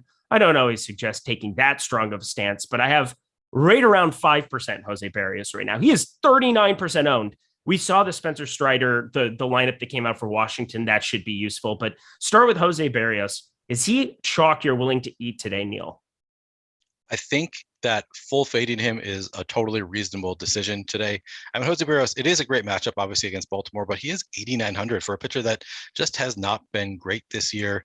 And coming in at almost 40% ownership is just clearly way too high owned with a 22.1% chance of being a top 2 pitcher, which is honestly higher than I would expect it to be. I guess that's probably some of last year's numbers still being baked in there. And who knows, maybe he is still as good as he was last year. Maybe it's still relatively small sample size for this season. But if he's going to be 40% owned at 8,900, yeah, I think it makes a lot of sense to full fade him. I don't know what I'm going to do yet, but there's a non-zero chance that I'm with you and I'm going to just completely X him out because 40% ownership on a slate that has a few pretty good pitching options. I mean, at the high end, as we mentioned, I think McClanahan and Burns are in solid enough spots. I mean, they're not in great spots. I guess I shouldn't say that because they're playing against the Yankees and the Mets, but they're good enough pitchers that I'd rather go there. Then we've got some lower end pitchers that are a little bit more interesting to me as well. So yeah, I don't know, 40% ownership. I think full fading Jose Barrios is totally reasonable. I'm not sure if I'm going to go that far. I'm getting close to it. The more I look at it, the more I'm like, if he burns me today, and I literally have all the Corbin Burns and all the McClanahan, look at that unintended pun. I really like that. I like getting to them a little less on Nestor Cortez, but still a little bit. Tyler Anderson, maybe the forgotten guy. Somebody really wants to know who was that was asking. Neil, any interest in Tyler Anderson? From Andrew Millman in the chat asking that. Tyler Anderson's just like, all right for me. Obviously, you can get some more strikeouts. Even the best hitters on the Angels tend to be striking out at a little bit higher clip than you might expect. Brandon Marsh, Velasquez, Walsh, all guys who are striking out tons. Is Tyler Anderson viable for you today? Yeah, he's totally viable for me today. Just looking at the top pitchers tool, he is coming in at 11.8% projected ownership with a 20.4% chance of being a top 2 pitcher on the board. So similar odds of success as Jose Barrios. He's a little bit more expensive. You have to pay $700 more for Tyler Anderson than Jose Barrios. But still, I mean, around the same odds of being a top 2 pitcher. And he's coming in at 11.8% ownership relative to Barrios at 39.1. So yeah, I'm going to have some interest in Tyler Anderson. The fact that he's on the Dodgers obviously increases his odds of getting a win here. So you like to see that. He does have decent numbers on the year, 23.4% strikeout rate, as you mentioned, pretty solid. So I do have interest in Tyler Anderson. I would like to get above the field there. All right. Well, there you go. Specific. Always good when we can talk and give somebody an immediate answer on something like that, because we skipped over him, I suppose. I'm just working my way down the board, so wanted to touch on that. You're getting into a spot on FanDuel. I think that there might also be some Tyler Anderson to kind of sneak into some lineups. That might be an interesting way to go. But we move along, and let's just go to my guy, Spencer Strider, and Terry's guy. I see him in the chat. I know it's everybody's guy. How do you not like Spencer Strider? With what we've seen, this transition from bullpen to fifth starter, and I mean, he's just fantastic at pitching baseballs, at missing bats, at doing all these things. Now up to 92 pitches last time out. That bodes well for me. I think it was always a pitch count issue for me before, as he was getting stretched out. 46, 72, 87, 92. I'm just ecstatic to get to all of him. A Soto-less Washington Nationals team. That's useful. Give me all the Spencer Strider in all the land. I'm going to be matching a lot of lineups with McClanahan, Burns, and him, but Spencer Strider, is he somebody that are you going to be as aggressive as I am rostering him today? I don't know exactly how aggressive you are planning to be on Spencer Strider, but I do think that I'm willing to go above the field in this spot. So yes, I am willing to be aggressive on Spencer Strider. He looks like he is coming in a little bit over-owned according to the top pitchers tool. 28% projected ownership with a 19.7% chance of being a top 2 pitcher, 21% chance of being a top 2 value pitcher. But it is a spot that I'm comfortable getting above the field anyway. I just think I'm going to get different more so with bats. He feels relatively safe for a young pitcher just against this Washington lineup, as you said, without Juan Soto in it. That is helpful. He's only 7,700. So yeah, sign me up for some Spencer Strider. I will probably end up being overweight to the field. I'm not going to cap myself too low. I'll probably get to whatever I set my cap at. It's either going to be 30 or 40%. I'm probably going to get to that amount of Spencer Strider today on DraftKings, and it'll be a lower number on FanDuel, but I still think I'm totally fine getting above the field just because he is a talented pitcher. He is cheap, and I'll just get different with my bats. So yeah, I'm definitely interested in Spencer Strider. He has been really good so far this year. 36.8% strikeout rate. I mean, that's probably not sustainable, but if you can sustain anything above 30%, that's good enough for me. And this Nationals lineup is not something I'm scared of. Yeah, I mean, he's 7,700. He is just all around good and missing bats and all of the things. It's a fantastic spot for him here. And looking at the top pitchers tool for FanDuel, pretty safe to say anybody under 8K, give me all of him and literally nobody else. Sorry, who did you say? For FanDuel. I don't have interest in any other pitcher under 8K not named Spencer Strider. Yeah, let me look. That's I'll take darts on DK, but on FanDuel, how do we possibly under 8K?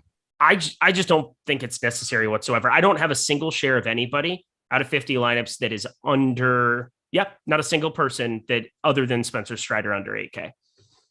I would maybe take some shots on Josh Winkowski for the Red Sox, just because he's 5,600. That's so cheap, and he has a matchup with the A's, coming in at 1.1% projected ownership, 3.4% chance of being the best pitcher, 12.1% chance of being the top value pitcher. So I do have some interest there, just because he's so much cheaper than every other pitcher, and he still has relatively high odds of success. I mean, I don't know what we can really expect from him in terms of pitch count. I don't know if he's going to get enough to get to 5 innings, potentially get the win. I think that he maybe could do it against this A's lineup, just work through it really quickly. But he is probably the most interesting to me outside of Spencer Strider among pitchers under 8,000.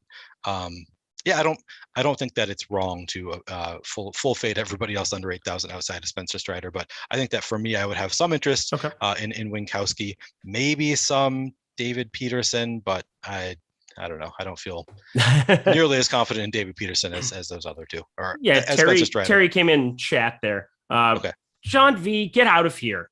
Get out of here. You're so dumb. Justin C, you're bringing up one pitcher on one slate over 3 days. Are you effing kidding me, dude? Are you joking me right now? Are you joking? You got to be perfect, Derek. Shut your mouth. You are so dumb. I'm starting to see what Josh sees in you. God, just atrocious. What a train wreck of a person to bring that shit up for no reason. You're so dumb. You are really, really dumb. We continue on, my friend. Josh, I think Winkowski is pretty interesting for DK purposes. I'm still going to mix and match and get to a little bit there, of course. I think that I just kind of have to. And Roansy Contreras, yeah, we'll talk about some of our interest in other underarm pitches. He's so beautiful as well. I could not love the profile of that guy a whole lot more than what I do. Going up against these Cardinals in 98-degree weather, not ideal, but we continue. Who are some of the pitchers on DraftKings? Sorry, I had to get that out of the way. Felt nice, felt therapeutic. Who are some of the more positively leveraged pitchers? Because I know you have pitchers that you like in the positive leverage department on DraftKings today that you are rostering the most. Yeah, so we've mentioned all of the guys near the top. We've mentioned Spencer Strider, who I have interest in. David Peterson, I mentioned him on FanDuel. I also have some interest on DraftKings. I mean, he's coming in at 11.1% ownership, 12.6% chance of being a top 2 pitcher is nothing to sneeze at. So some interest there. Roansy Contreras, as you mentioned, looks pretty good at 6,900. Don't love the matchup with St. Louis, but he's just under-owned and too cheap for a pitcher who has, let me check out, his strikeout rate is something pretty absurd, 28.2% strikeout rate. So really good strikeout rate, 1.18 whip, just solid numbers. And he's coming in at only 6.2% projected ownership on DraftKings, despite being 6,900. I guess it's because of the matchup. People don't want to play him against St. Louis, but 6.2% projected ownership, 10.9% chance of being a top 2 pitcher, 17.2% chance of being a top 2 value pitcher. Definitely some interest in Roansy Contreras there. As I said, Josh Winkowski, I mentioned him on FanDuel. I also have interest on DraftKings. He's only 5,000, coming in at 12.1% ownership with a 23.4% chance of being a top 2 point per dollar pitcher. That does interest me. Let me see if there's anybody else that I have real interest in. Nobody else looks all that interesting to me. I mean, Ryan Weathers, I guess, is coming in at only 1% ownership, but he's not. He's been pretty bad. He's Ryan Weathers. I mean, no. Yeah, and even I mean, for being 4,000, actually, to only have a 4.1% chance of being a top 2 point per dollar pitcher when you are 4,000, way cheaper than anybody else. That's actually really bad. So yeah, I take that back. I have no interest in Ryan Weathers, especially in Wrigley, in another good spot for batters. I'm not going to be playing any. Kind of grasping at straws. Caleb Killian, in the kind of a similar spot, also playing in Wrigley, and he's playing against the Padres, so don't love that. But 1% projected ownership, 14.1% chance of being a top 2 value pitcher.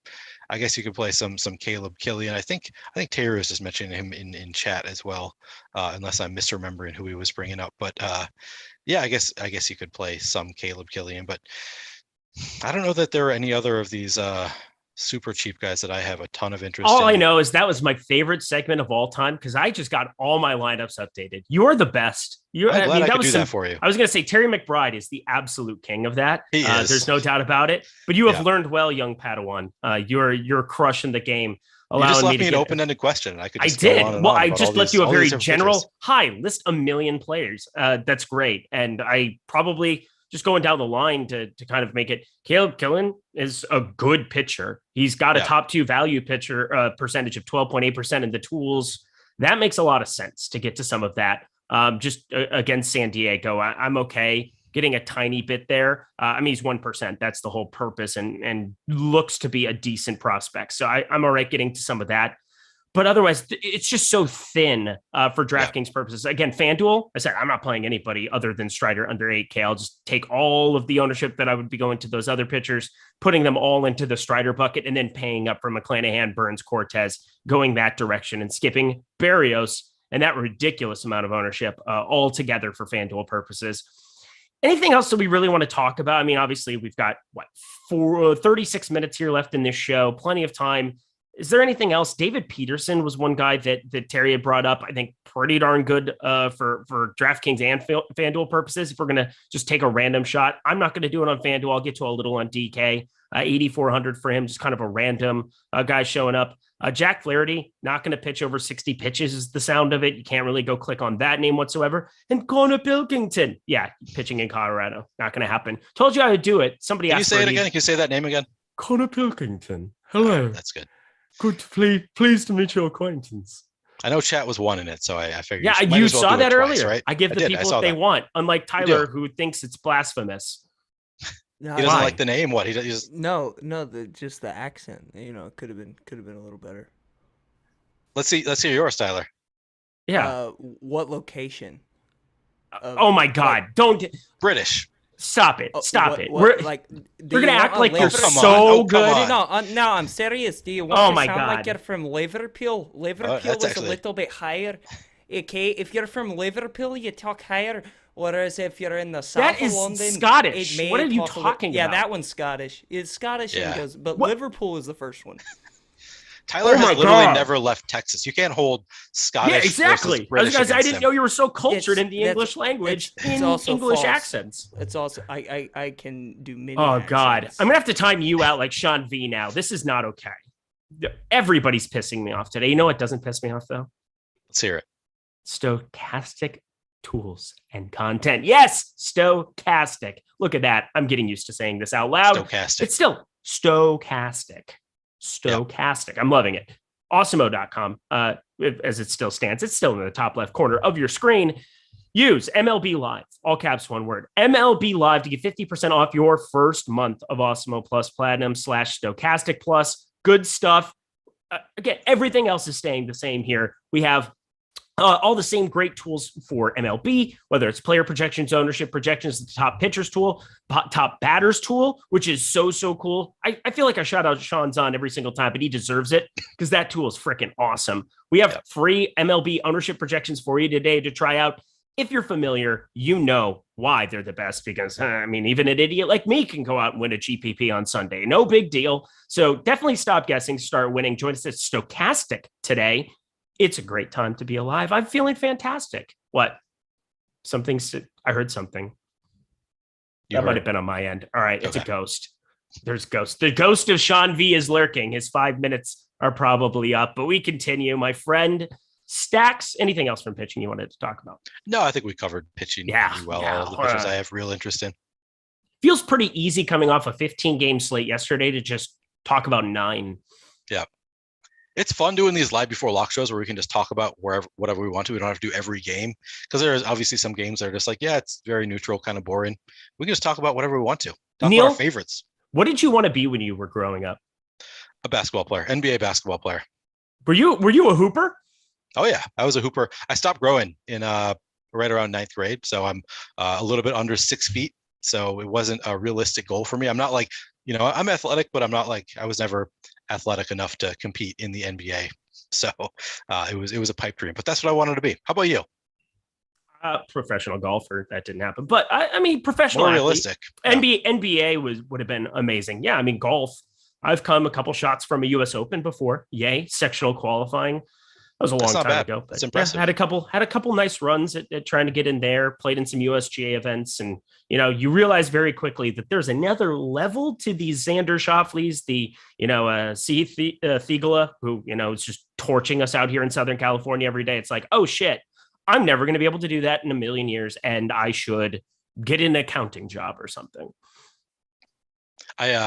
I got to be honest. I asked you the question, and then Sean V came back, and I started reading Sean V. So you are a great golfer. I believe in you I think you could still be. Is it too late? I mean, you could still, if you keep going at your current rate, could you be on the senior tour at some point? Like, I mean, I'm arrogant enough when it comes to golf where it's like, I think I could. It would take a lot of time, focus, energy, all of those things that I probably wouldn't want to do at this point in my life. I'm pretty happy. I love this job. I have a lot of things that I want to do in my life still. I think entertainment things down the line that I'm looking at that I really want to take advantage of. Hard to believe. hard to believe that I would find the time, energy, or desire to be able to do it. Do I think I could? Maybe. I guess you'd never know, but I don't really have the drive to do it at this point. I love amateur golf. I love playing, a lot of the SCGA stuff out here. Have another 300 seconds. Bye. Sean V, I'm having fun, dude. It's a blast. But you've brought up Justin Steele of all people, like the most useless. It's just a dumb thing to bring up. We're going to talk about stacks though, because I want to give people information. 30 minutes to go. Let's ride. 35 minutes technically. We can go all the way up to lock if need be, but here we are. Stacks season, baby. I'm just going to throw it out there. Stack season. One stack to rule them all and one stack to find them. Who is your favorite stack of the day? Ooh, that's an interesting question. I came in with the hot fire. You know why? Because I'm feeling crazy. Toronto looks really good right now in the top stack. So coming in only 5.1% projected ownership with a 9.7% chance of being the top stack on the board. I don't know that I'm gonna be able to beat that. Toronto is just, they're too good of a team to be only 5.1% owned against Bruce Zimmerman. I think it's probably Toronto. I'm trying to see if there's any other. Atlanta also looks really good. But Toronto's coming in lower owned than Atlanta. So I think it's going to be Toronto for me. Do you, who's your top stack here? I mean, I posed the question to you. I don't know. I answered the question and I posed it to you. It's fine.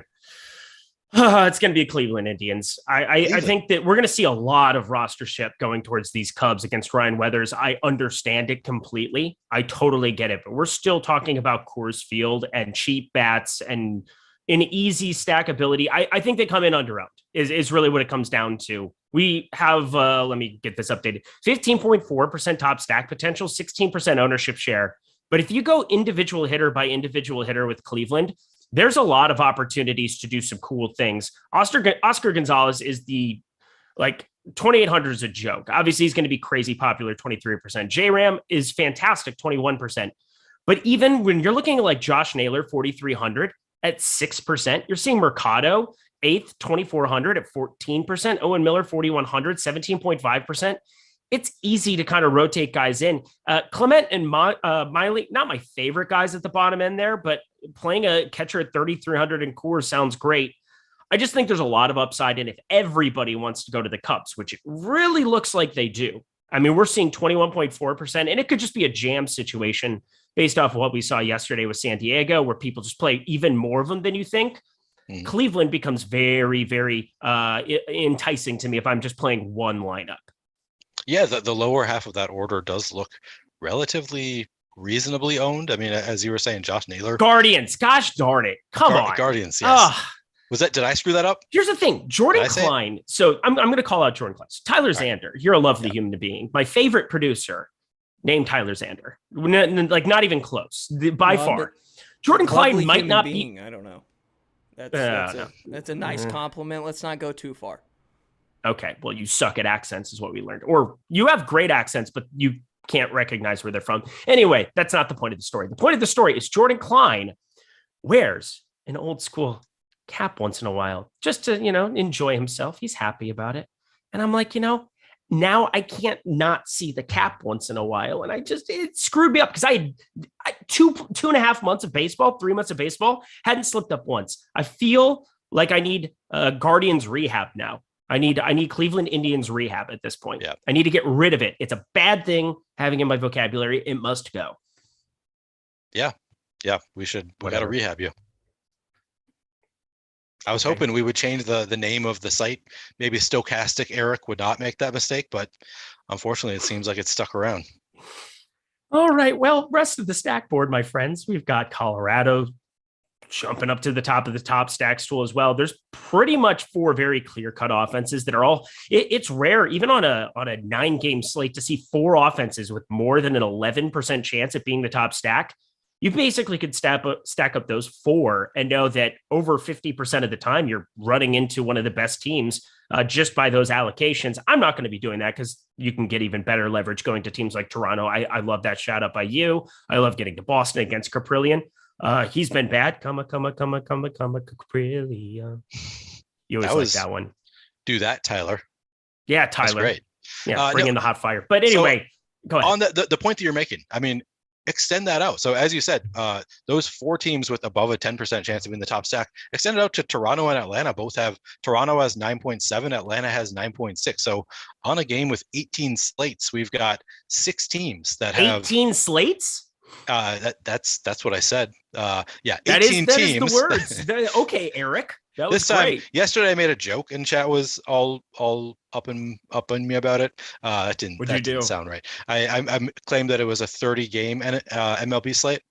That's incorrect. So I was like, what? There's no, and I was like, yeah, I know it was a joke. This one was not a joke. That was just me misspeaking. But yes, 13.8 for Cleveland, 12.4 for Chicago, 11.3 for Colorado, 10.6 for San Diego, 9.7 for Toronto, 9.6 for Atlanta. And then there's a little bit of a gap down to Boston at 6.9, and then another gap down to the Dodgers at 4.8. And it's the lower end teams all have, 3% or lower odds of being the top stack on the board. So it's pretty condensed among those top 6-7 teams. Yeah, it's very interesting. I think this is one of my favorite slates of the year. I say that now, knowing full well that it hasn't started yet, and I'll probably hate it like 20 minutes in when somebody's going completely nuts I don't have. But I mean, I'm just looking at these popular. Let's go popular offense by popular offense. Yeah. Chicago Cubs, over or below the field? Oh, below the field for sure. I mean, that's just, even though Ryan Weathers is #bad, they're coming in at 20.2% projected ownership as one of 18 teams on this slate. So yeah, I'm going to want to be under the field on the Cubs. They have a 12.4% chance of being the top stack on the board. I'm going to be underweight to even that most likely. So yeah, definitely easy underweight for me on the Cubs, just given all the other good teams on the slate who are not getting that kind of ownership. San Diego, I mean, they look very neutral. I think I'm more likely to get to about even with the field. I'll probably still be a little bit underweight to San Diego just because I'm not going to have the time to actually craft all of my stacks exactly how I want them. But I think that getting to about even San Diego is where I would like to be. They are 10.9% projected ownership, 10.6% chance of being the top stack on the board, 13% chance of being the best point per dollar stack on the board. It's a tougher spot against Caleb Killian, but still a great spot in Wrigley, and Caleb Killian is kind of an unknown. So yeah, I think getting to right around the field is probably where I'd like to be. What are you doing with San Diego? I hate the lineup. I hate it so much. It looks like trash to me. You get Grisham Mazara at the bottom half, 2,500, 2,100. If you ran into some in a win game, sounds great. Kim, 8-hole there, whatever. You can only play one first baseman on DK, so that loses either Voit or Hosmer in those stacks. And then a catching option, having Alfaro there, 3,200. It's weird. I mean, other than Machado, he's probably my second favorite San Diego guy to get to. I mean, we're just not seeing a ton of ownership going their direction. That's what happens when the 4 or 5 hitter are connected to each other at the same position and you can't roster them both together. For FanDuel purposes, obviously it's not a problem. So you can do whatever you want there and maybe makes it a little bit more appetizing, but I just don't like San Diego. And I know that that's not #analysis, but it's just a lineup that up and down, you look at some of these expected slugging numbers. I mean, it is bright blue outside of Manny Machado, bright blue on Savant. So I'm finding ways away from more San Diego than I was expecting to get to. It's still a 12 total. Vegas expects runs, and I hope they come from the Padres as opposed to the Cubs, because I am extremely shorting the Cubs. But the Padres are still a team that I wish I liked them more than I do. Okay. I mean, that's totally reasonable. And there are plenty of good options on this slate. So if you want to, if you don't like one of these teams, it's pretty easy to just say, hey, I'm going to play more of the other teams. So yeah, I think that's reasonable. I like them a little bit more than you do just because of the spot in Wrigley, and they're not getting to crazy ownership, but I think that's a perfectly reasonable take as well. And if you want to cut under the field a little bit, I think that's a reasonable stance. Cut to the heart. No, see, I'm just going to stop. I'm going to stop. No, I'm never going to stop. Let's be serious. Coors Field. Did you just say cut to the heart? And were you shot to the heart is what I meant to say, but it's fine. All right, leave me thank alone. you. Whatever. I wanted chat to realize. Thank Tyler you. is feeling pretty high and mighty today. Dude, just Tyler, calling you out stop left and interrupting the show every 5 seconds, please. Sean V2, Sean V Jr., stop it. Has and Sean you have V a been microphone. Tyler this That's whole the time? problem. Yeah. producers are best silent. Like I don't know, whatever. I love Tyler. It's fine. Coors Field. We're going to Colorado, Cleveland. I already talked about Cleveland, but Colorado. Yeah, it's an uncomfortable spot with the lesser amount of leverage going their direction. What are you planning to do with the Rockies first?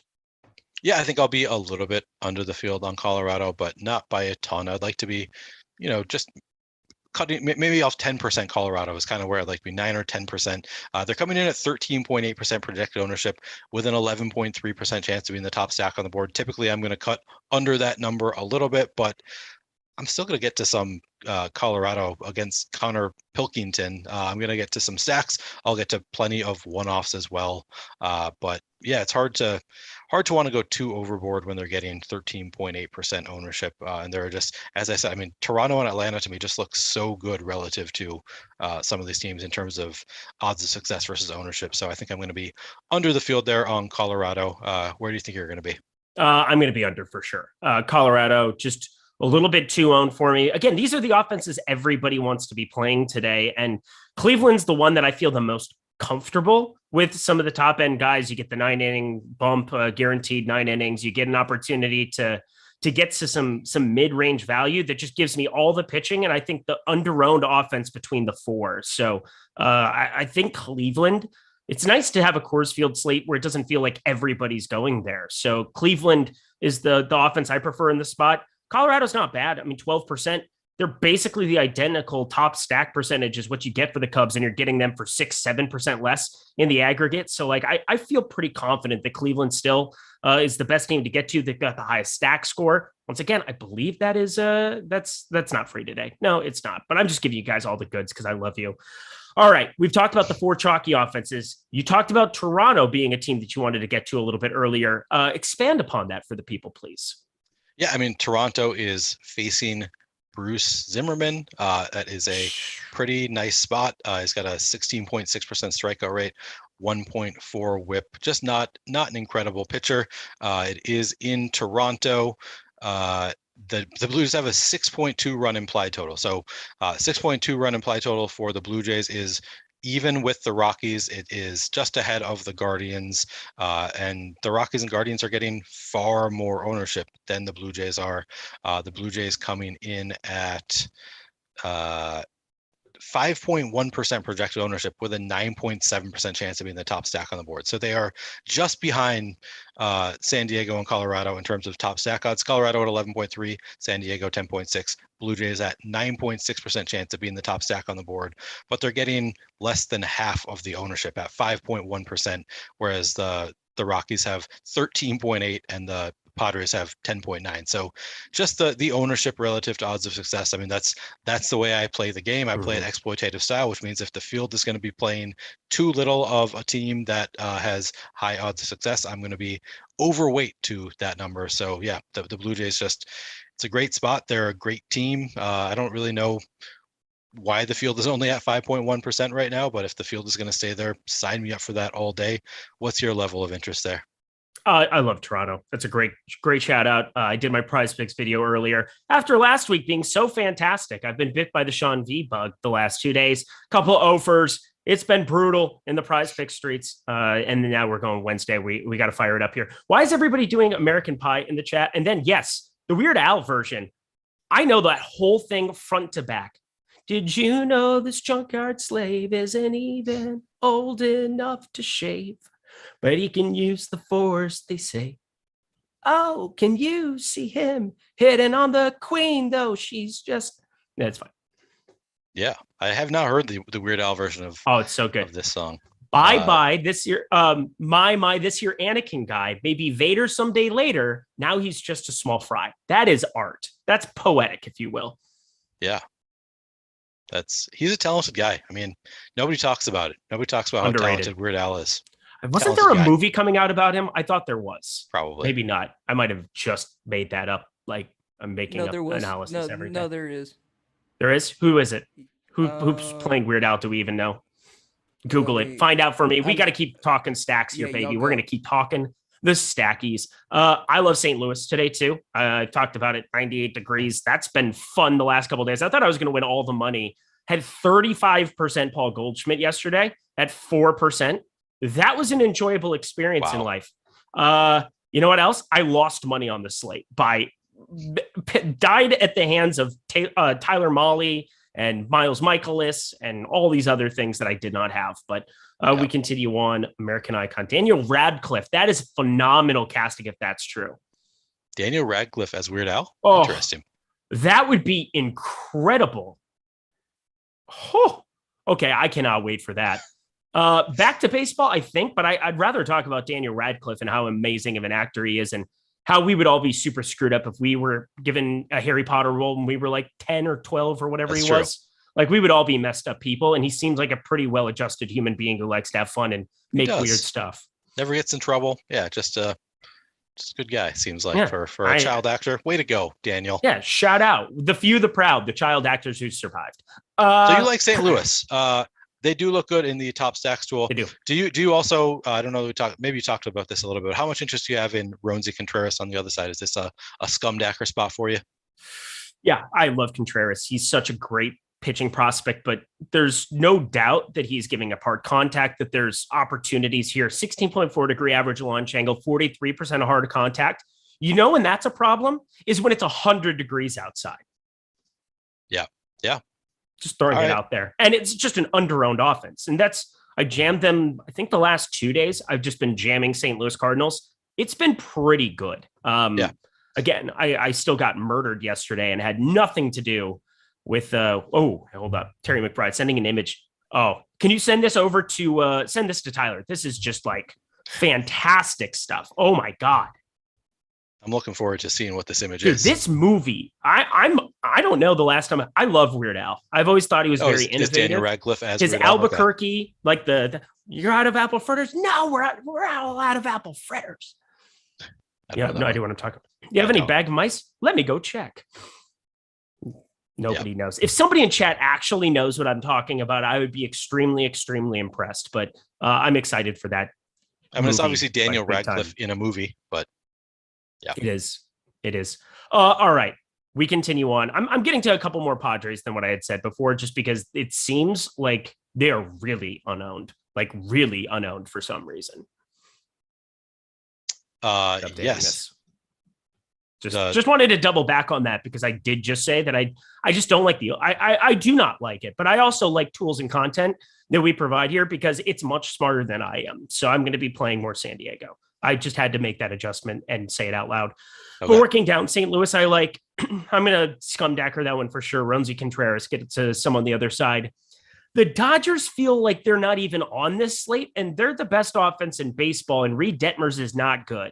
So am I being just foolish by not just jamming the Dodgers today, coming off of their 2-0 W yesterday? It's an interesting thought. 3.6% projected ownership, 4.9% chance to be in the top stack on the board. They are obviously very expensive, but there are, relatively inexpensive pitchers that we have some interest in Roansy Contreras, in Spencer Strider. You can probably get to some Dodger stacks. Yeah, I think we can't overlook the Dodgers here. They are, as you said, probably the best offense in baseball. Reed Detmers is not a pitcher to be feared. So yeah, that's probably an offense that we should be talking about a little bit. Do you have any particular, is a lineup out yet for the Dodgers? Yeah, I believe it is, because Will Smith wasn't updating in my sheet. I just kind of outsourced it from a place and put it in, and Will Smith was not in the lineup.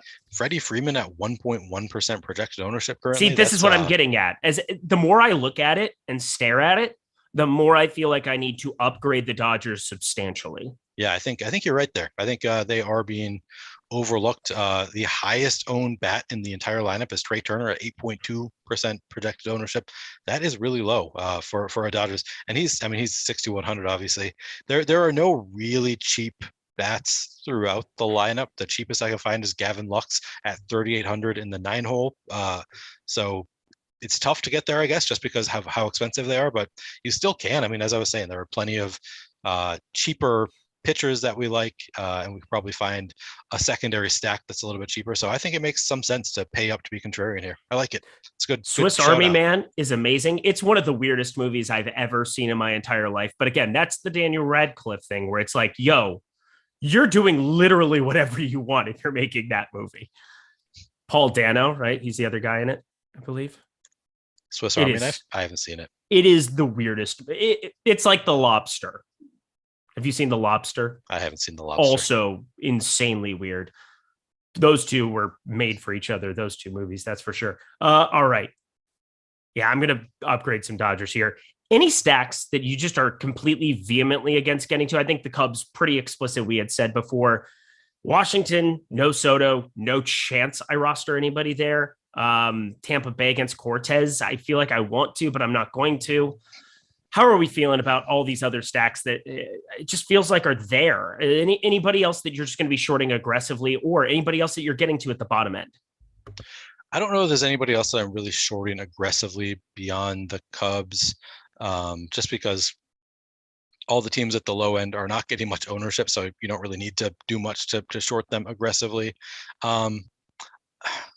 Maybe the A's. I said that I like Josh Winkowski. I have some interest there, but maybe the A's against him too. It just might be one of those spots that is, we don't really know what to expect in this matchup. It's it's a not great team against kind of an unknown pitcher. We don't know what to expect from the major league level. It's in Boston, so that is a nice upgrade for A's bats. So I might have some A's if they're going to get basically no ownership, 3% projected ownership with a 3.8% chance of being the top stack on the board and a 13.1% chance of being a top point per dollar stack on the board. So yeah, I'm going to have some interest in the A's. They'd probably be my biggest call out on the lower end of the board. You already mentioned the Cardinals. I think that was a good call out as well. Pittsburgh looks pretty good in the top stacks tool. It's a tough matchup with Jack Flaherty, but as we've said, he's going to be maxing out at around 60 pitches. So after that, it'll be a bullpen game. I don't like them quite as much as I like the A's. I just think the A's are more interesting because they could start the fireworks early. Most likely, Pittsburgh is not going to be doing much damage while Jack Flaherty is still in the game. Baltimore, it's an interesting leverage spot against Jose Barrios. I mean, we've talked about how neither of us really believes in Jose Barrios, right? So maybe that is a spot where you can play some cheaper Baltimore bats, coming in at 1.6% ownership, 1.8% chance of being the top stack, 7.5% chance of being the top value stack.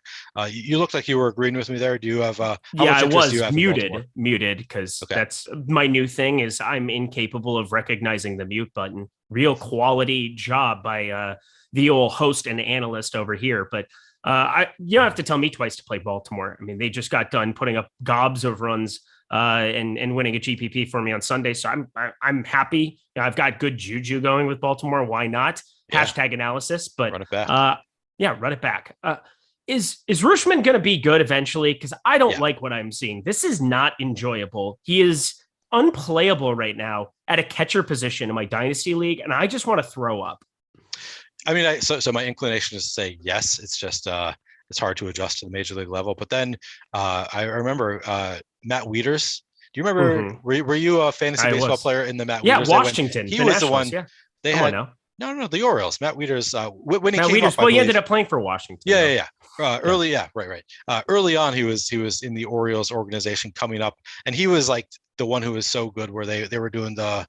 I'm trying to think the jokes that they. He's I can't even think of any examples of it. Anyways, he was a huge prospect. People were making jokes all the time about how great he was. I was trying to think of one. I just watched you melt down. You did. Enjoyable. I was like, man, I can't think of what a single one of these jokes. That was some self-loathing Midwest shit. He's so great that such and such was the setup.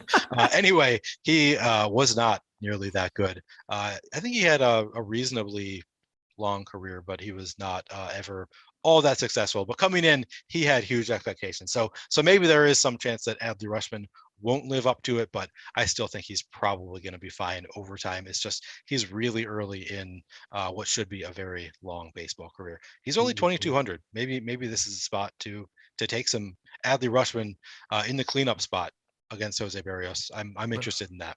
All right. Well, I think that's a very adequate job of pitchers, stacks, all of those good things. The last piece of the equation for all of you, get your DFS lineups in and go to OddsShopper. If you're in a legal state, 30 seconds or less, you can get the best MLB bets on the board day in, day out using the data and tools here from Awesemo, now Stochastic. Again, fantastic new name. Fantastic. It is the word that rhymes with it. So that's going to happen a lot for me. I'm just going to end up saying that word even more than I did before. Get ready for it. But we're looking at Reed Detmers under 3.5 strikeouts plus 120 to be going that direction. Prize Picks board today. That's definitely something that I still had some interest in going towards. Still a 62% expected win percentage.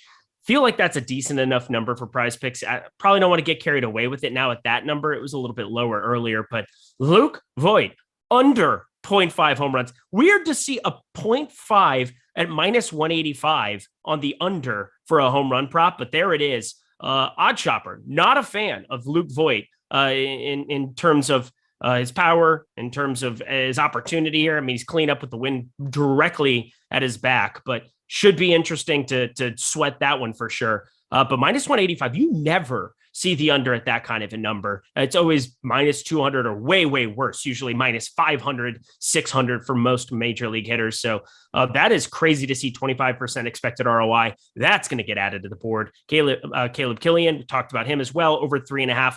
Lots of bets and opportunity. Anything that stands out to you, my friend, over on the OddsShopper board for today?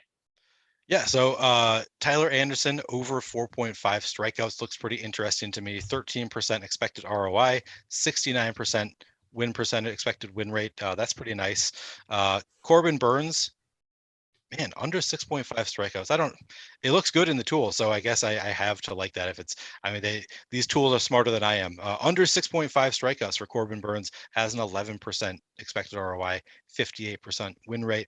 That is kind of interesting to me. I'd say those are a couple that I like. All right. Well, I absolutely love it. Fire it up, guys. Head to oddshopper.com, scour around, find some of the best props, not just for MLB, but we've got NHL bets, NBA bets. Heard there's some stuff going on in those streets as well. Oh, and did I mention golf? The US Open this week, going to be awesome. Take advantage of some of those bets that have positive ROIs. Check them out. Head to OddsShopper. Awesome data, awesome tools, awesome opportunity for you to take advantage of all these great sportsbook promotions and put them directly to work at the US Open or the MLB, NBA, and NHL streets. All right. Eric, what? Can you help me out? Chuck Norris jokes. That's what I was trying to think of, a single Chuck Norris jokes. That was the format of the Matt Wieters jokes that I was trying to think of, and I blanked. There's some good ones out there. I can't think of any. It's disappointing. Yeah. Chuck Norris. How do we even continue the show? Chuck Norris is 5 minutes from you? 45. 45. Minnesota, 45. Texas. He has his own water. Chuck Norris his own water. I don't know what that means. Like water bottles? Yeah, it's like its own water brand. Apparently, he has a stream that runs through his property, and that's what they filter it. Like, that's what they bottle it from. So it's literally Chuck Norris's water. It's pretty cool. Normal. That's interesting. All right. Let's go position by position. That's how we round out every single show. First, do you have a home run call right from the get-go for people building lineups here? Who is your guaranteed stamp of approval home run call for today? Vlad Guerrero. I've already talked about how much I love the Blue Jays here. I'll go with Vlad Guerrero. How about you? I'll go to your same team. I'm in love with their home run props today. I think for prize purposes, Springer Dinger. I called a leadoff home run for Acuna. I don't think I'm going to call the leadoff home run for Springer here, but I'm going to call his second at bat home run. How does that feel for being specific?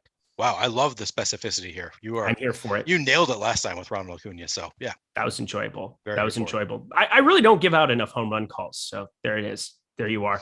Let's go to the catcher position. Stephen Vogt. Weird that I'm getting an Oakland A up there, but here he is, batting up higher in the order. That's somebody that I'm getting to, as well as so many guys that are going to be parts of stacks. Luke Miley, Alejandro Kirk, Yan Gomes a little bit more. Wilson Contreras is just going to be so popular. So give me half the ownership on Yan Gomes and pray to God he works out instead. Who are you getting to a catcher? Ooh, I already mentioned that I do have some interest in Adley Rutschman. I like those. I'm doing a lot of stacks, so I'm going to end up with the players that I like in the stacks that I like. But it's hard not to like some Adley Rutschman when he's batting cleanup against Jose Barrios. I know. I picked up Alfaro though for that league, and so I'm just playing Alfaro in the win game. So it's whatever. Yeah, that's a year-long talk. People don't care about those things. No, that's not true. Of course we do.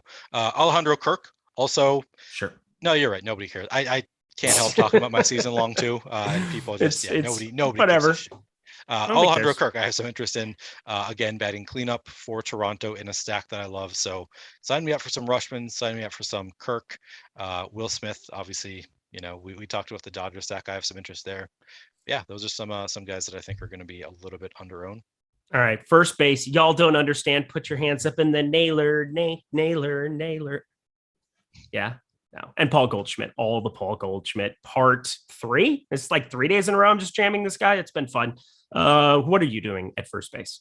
Yeah, Vlad Guerrero is just my home run call. He's coming in at only 8.4% projected ownership. So tons of interest in Vlad today.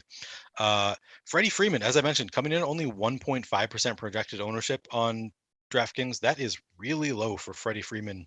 I guess it's lefty versus Reed Detmers. I don't really care. He's Freddie Freeman. Sign me up for it at 1.5% ownership. I think those are probably my easiest call outs here. I'm trying to think if there's any other. No, we can go to second base. We got it. You're all good, baby. You're all good. You don't have to give them everything. Yeah, that's not how we do it. All right. Santiago Espinal, my highest owned second baseman. That probably makes you happy. Nolan Gorman. Completely unowned. That's going to be really enjoyable when he goes yard. Brendan Donovan, probably a little bit too much of him, but whatever. A lot of second base options. St. Louis, Toronto, give me that leverage. Where are you going at second? Trevor Story coming in only 5.3% projected ownership. He's in the 6 hole, so I don't love that, but they're playing in Boston, so some interest in Trevor Story here. Max Muncy also only getting 3.2% projected ownership. Again, lefty spot, same as Freeman, but I don't really care. Sign me up for some Max Muncy as well. All right. And then we go to third base, Manny Machado. Why is Patrick Wisdom so much more owned than Manny freaking Machado? They're both really good options. Let's be serious. But Nolan Arenado, he's been bad. I don't expect that to continue forever. Getting less Jose Ramirez than I'd like, but still 18%. It is what it is. I said, I like the the Guardians. God, just go ahead, third base. No, it's all right. Despicable. Yeah, Rafael Devers. You can always sign me up for some Rafael Devers. 9.3% projected ownership. He's our second best projected third baseman on the board. And Manny Machado. We talked about the Padres a little bit. He's obviously, if you're going to go to one Padres bet, it's Manny Machado. And I like the stack. So he's only been 11.6% projected ownership. I have interest in that in a Wrigley win game. All right, Bo Bichette, Xander Bogaerts, Dansby Swanson. Yeah, it's just going to be interesting. Shortstop's pretty spread out for me here, but Bichette by far the highest. Where are you looking at for shortstop? Yeah, I love the Bichette call in that Toronto stack that I like. Trey Turner interests me, coming in only 6.6% projected ownership. He is 6,100, so I get it. People don't want to pay up to be so contrarian with the Dodgers, but stack looks good. I'm interested there. Xander Bogaerts only coming in at 6% ownership. I do have interest in that Boston stack. I'd say those are the spots that I have the most interest in. Yeah, shut up, FanDuel. Max Muncy everywhere, second base, third base, everywhere you can roster him. He's the cheap. His price is still a joke over there. I don't know when they're ever going to change it, if ever, but we shall find out. Let's round this out here. We go from shortstop to the outfield. So many choices, so little time. Give the people the outfield picks as we get out of here.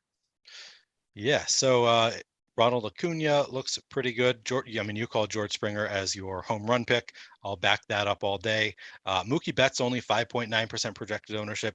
Teoscar Hernandez is only 4,800 in that Blue Jays stack that I like. There's a few. Do you have any you want to add to that? Duran. How about that? I was about to say that actually. 3,100. I was going to say nothing like the old Contreras, Duran lineups that you can build. Well, no Texas Rangers on the slate today. That's sad. That would have been too good. That would have been too good. Can't have everything. Can't have nice things. That's what I heard. We can't have nice things here. It's unfortunate. It is. It's very sad. It's all right. I love you guys anyway. That does it We're kind of at lock here, or are we at lock? We're almost to locks here. Anything else that you're noticing with your lineups that the people need to know right now before we get ourselves on out of here? No, go Blue Jays. Go Blue Jays. Yeah, go Blue Jays. That's one way to look at it. Go Paul Goldschmidt for me. Let's see. Who else do I have? I have lots of people. I mean, there's, I guess, Nomar Mazara, 2,100 on DK. I'm just going to do it. I didn't want to, but here we are. It's the worst feeling ever playing him, but whatever. Yeah, that's all I got. I'm going to X out Jose Barrios. I don't have. I have zero. So I have zero Jose Barrios. I'm Xing him. I was getting too much. I don't want it. So, I'm just playing zero. So there, you and me, baby, ain't nothing but mammals. We hope Jose Barrios does not do it like they do on the Discovery Channel. We hope he does something else. Guys, this was fantastic. Hit the like button, subscribe button, notification bell. It was hot. It was spicy. It was a beautiful time. Hopefully, we can make you guys some money over here at Stochastic. I just choked on my own spit, but no, don't mind me. Any final words for the people, Neil Orfield? Good luck. Crush it. Thank you so much. Stochastic today. I like that. Stochastic. It's beautiful stuff. Thank you so much to Tyler Zander behind the scenes. Doing a fantastic job. Check out oddshopper.com. Go there. He's Neil. He's Minnesotan in every single way. I'm Eric. I'm definitely that too, but I live in LA and I'm pathetic. We'll see you guys later.